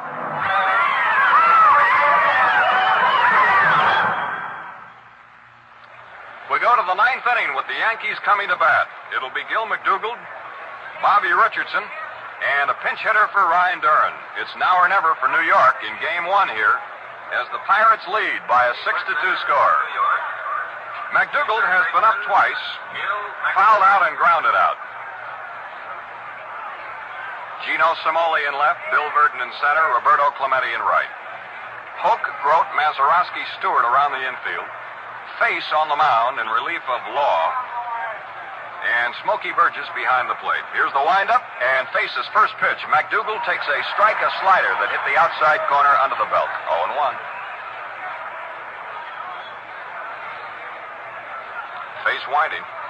0-1 to McDougald on the way. Gill swings at that forkball, and he tipped it right into the glove of Burgess. Strike 2. McDougald, a veteran of series play. Gill was born on one end of the country. San Francisco, makes his home now in New Jersey. Here's the 0-2 pitch.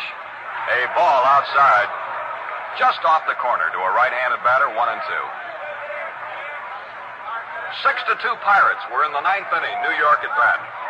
Roy Face winding. 1-2 pitch. Forkball, it's low. 2 balls and 2 strikes. Face actually learned this forkball from Joe Page, the ex-Yankee fireman.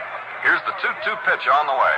Swinging a line drive, right center field, might be extra bases. Here's Clemente over, cuts it off in a hurry, and McDougald's held to a single. A long single into right center field. A clothesliner hung out there by McDougald to open up the ninth inning for the Yankees, and that is hit number 1 off Face and hit number 11 by the Bombers. Here's Bobby Richardson now. So McDougald brings Yankee hopes alive here to start off the ninth inning with a clothesliner to right center field, a base hit.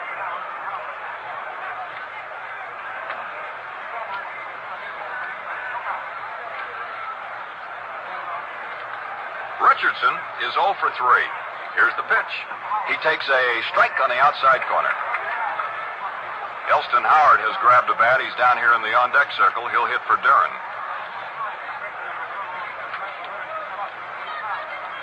Face looks in, gets the sign.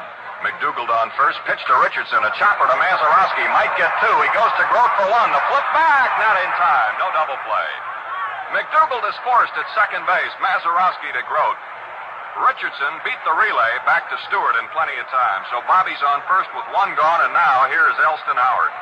For New York, number 32, Elston Howard hit .245 for the Yankees this year. 6 homers and 39 runs driven in. Howard. Man on first and 1 gone. The ninth inning at Forbes Field. And again, Danny Murtaugh has made a trip to the mound. Going to talk with Face and catcher Smokey Burgess, making sure that they have the right book on Elston Howard as a hitter. Big, strong fella, right-handed swinger. Here's Danny trotting back to the dugout.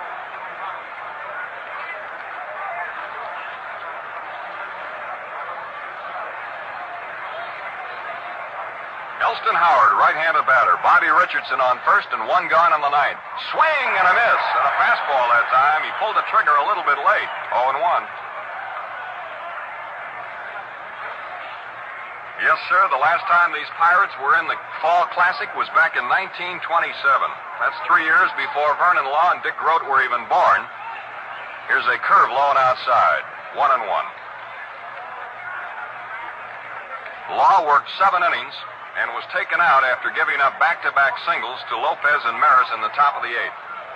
1-1 on Howard. Pitch to Elston. Swinging a fly ball, right field, curving, well hit. Back goes the right fielder. He's not going to get it. It is over the screen in the lower deck, a home run. Elston Howard with a 2-run pinch homer into the right field lower seats over that screen. And it's now a 6-4 ball game in favor of the Pirates as Elston Howard gets off the bench with a heavy bat and hit a fly ball over the right field screen into the lower deck. Runs number 1 and 2 and hit number 2 off Roy Face, and the Yankees have tightened things up here in the 9th inning. That's their 12th hit and their 2nd home run. Here's the top of the batting order, Tony Kubek. Well, when that ball disappeared into the crowd in right field, there was a hush. Of course, when the scene moves to New York, and if that happens, there'll be fireworks. But the partisan Pirate crowd just sat back and didn't have a whole lot to say as that ball disappeared off the bat of Elston Howard. Here's Kubek now, left-handed batter. He's 2 for 4. Face fires right in there at the belt. Strike 1 called. Elston Howard got off that bench with instructions from Stengel to pop one out, and he did it. Here's the pitch. Swinging a high foul ball back here out of play, off to the left, into the upper deck. 2 strikes on Kubek. Hector Lopez on deck. Howard's home run was his 4th World Series play. His 4th World Series homer. That was the 4th World Series home run for Elston Howard. The Pirate bullpen is busy. Left-hander Fred Green and right-hander Clem Labine warming up. 2 runs in, 1 out. The ball game, 6-4, Pittsburgh leads. The windup by Face. Here's the pitch to Kubek. Ground foul into the dugout. It almost hit Casey. At third base, he's up on the top step, leaning forward, and that ball hit off the bat of Kubek, almost drilled to the Yankee manager. Members of the Yankee bullpen out here in left field are all on their feet watching the action. Here's Face winding. 0-2 pitch to Kubek. Swinging a ground ball up the middle, out over second base, a base hit. Face came close to knocking that ball down, but he failed to touch it, and the ball shot by him out over second base into center field for the 13th hit by the Yankees today, and that is the 3rd off Face. The Yankees come fighting back here in the 9th inning on a single, a home run, and another single. And up at the plate now steps the tying run, Hector Lopez. He's had 1 for 4, an 8th inning single. 6-4, Pirates lead. A man on first and only 1 out. Lopez swings and fouls one into the upper deck off here to the right. 1 strike.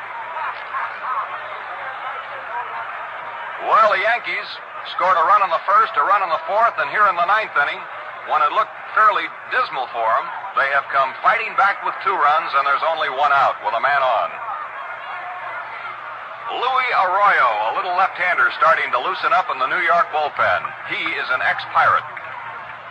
1 strike on Hector Lopez. Here's the pitch. Swinging a ground ball to second. Maz has it. Goes to Grote 1. Relay to third. Double play. It's all over. Hector Lopez hit into a double play. Mazeroski to Grote to Stewart to retire the Yankees in the 9th inning. And the Pirates have won the first game of the series by a 6-4 score. And here in the 9th, the Yankees had 2 runs on 3 hits.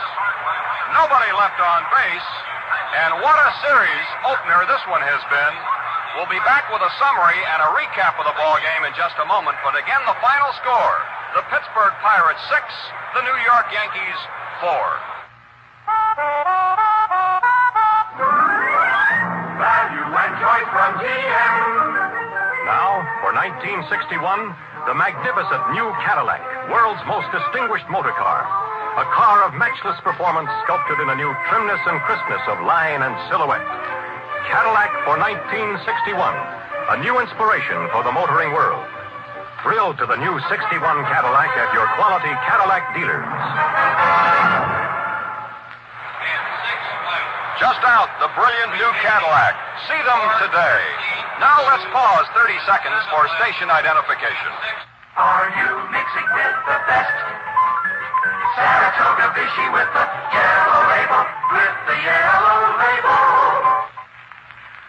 Enjoy genuine Saratoga Vichy, the great mixture that makes every drink taste better. Only Saratoga Vichy has that extra lively, extra dry tang. Always look for the green bottle with a yellow label. Saratoga Vichy, yellow label. Saratoga Vichy, yellow label. Saratoga Vichy. WGY, WGFM, the General Electric Station, Schenectady. The totals in the ball game today, won by the Pirates by a score of 6-4. Pittsburgh had 6 runs, 8 hits, no errors. The Pirates left 6 men on base. The Yankees had 4 runs, 13 hits, 2 errors, 7 men left on. The winning pitcher, Vernon Law, his record now 1-0 in the series. The loser, the starter, Art Ditmar for New York, his record now 0-1. And the time of the ball game, 2 hours, 29 minutes. Well, Chuck Thompson, we saw home runs, we saw base stealing, we saw tremendous fielding, a couple of superlative plays by both teams defensively. We saw great base running. We saw just about everything a series opener could have, and if this sets the pattern for the remainder of the 64 Classic, we're in for some more very enjoyable afternoons. It was a beauty, especially for these rabid Pirate fans here at Forbes Field. Certainly, it goes without saying, Jack, that the capacity crowd here at Forbes Field this afternoon, for the most part, will make their way home in a very happy frame of mind. And as you mentioned, all of the many factors that occurred in this ball game, and we saw just about a little bit of everything. And the only other thing that we might have mentioned, Jack, that I also thought was apparent in this ball game was some pretty fine managing. Particularly, I thought Danny Murtaugh in that crucial 8th inning, or what might have been a very crucial 8th inning, immediately made the move to get Law out of the ball game and bring Elroy Face in. The game got off to a flying start, with Kubek opening the ball game with a single off the bag at third. But then Vernon Law got Lopez to hit into a double play from Mazeroski, who tagged Kubek coming down, and over to first baseman Stewart. And there were 2 down in the Yankee half of the first inning, and things settled down for the Forbes Field fans, only to have Roger Maris light the fuse. He ripped one into the upper deck in right field, and the Yankees led the ball game 1-0.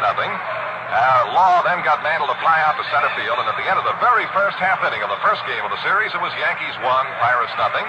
Pirates, however, came whirling back in their half of the first inning as Verdon drew a walk from the Yankee starter Art Ditmar. And on Ditmar's very first pitch to Dick Grote, the second batter up, Verdon was running, and he moved into second base. Berra's throw to second went right on through into center field, and Verdon coasted right along to third base. Berra was charged with the error. Grote then promptly singled into right field, and just that quickly, the Pirates had tied the ball game. They kept up their full steam as Skinner followed Grote's double with a single to center field to drive in Grote with the second run of the afternoon. After Dick Stewart lined out to the right fielder, Bob Clemente banged another single through the middle, and that scored Skinner with the Pirates' third run. And at the end of the first inning of play, it was Pirates 3 and the Yankees 1, and the Pirates were never headed thereafter. The Yankees picked up 1 run in the 4th inning when leadoff hitter Maris singled into center field, took second on the walk to Mantle. And then we had a little bit of that Pirate defense come on. Yogi Berra hit a tremendous cloud deep to the wall in right center field at Forbes Field. Clemente and Verdon both got there. They were both there facing the wall, and it was impossible to say which of the two had caught the ball until they turned around again. And Bill Verdon, that excellent Pirate center fielder, made one of the outstanding catches of the game, certainly the catch, to rob Berra of what could have been a triple. So then we had the first out, and it was followed then by Skowron single to left field to check in the Yankees' second run. The Yankees, however, never threatened again against Vernon Law until in the 8th inning, when Lopez opened with a single to right field. Roger Maris followed it with a single to left field, incidentally the third hit of the day for Roger Maris.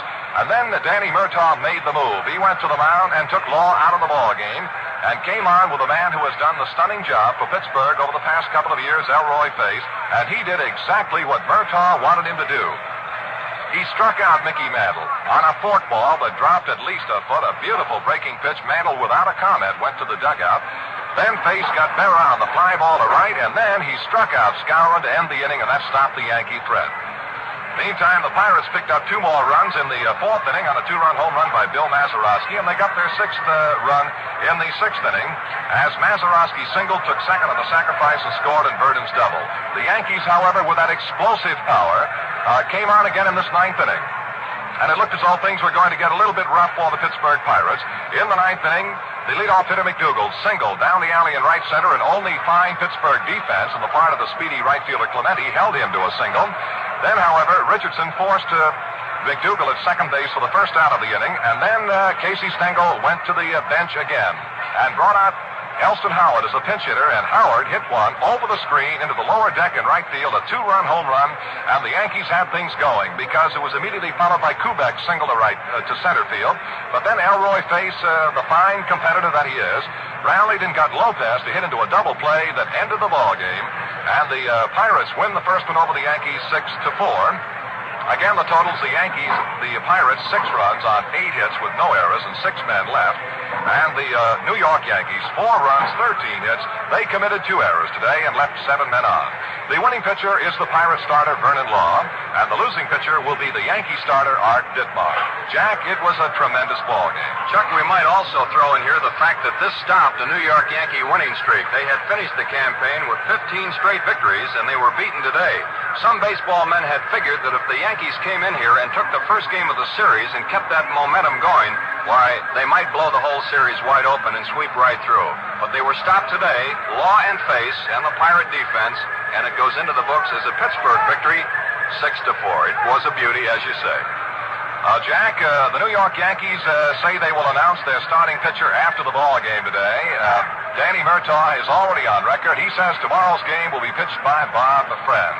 So that is the story. We this afternoon certainly want to thank our engineer Harry Alexander, our producer Lenny Dillon. And now, on behalf of your host, the General Motors Corporation and the Gillette Safety Razor Company, this is Chuck Thompson along with Jack Quinlan saying so long from Forbes Field in Pittsburgh.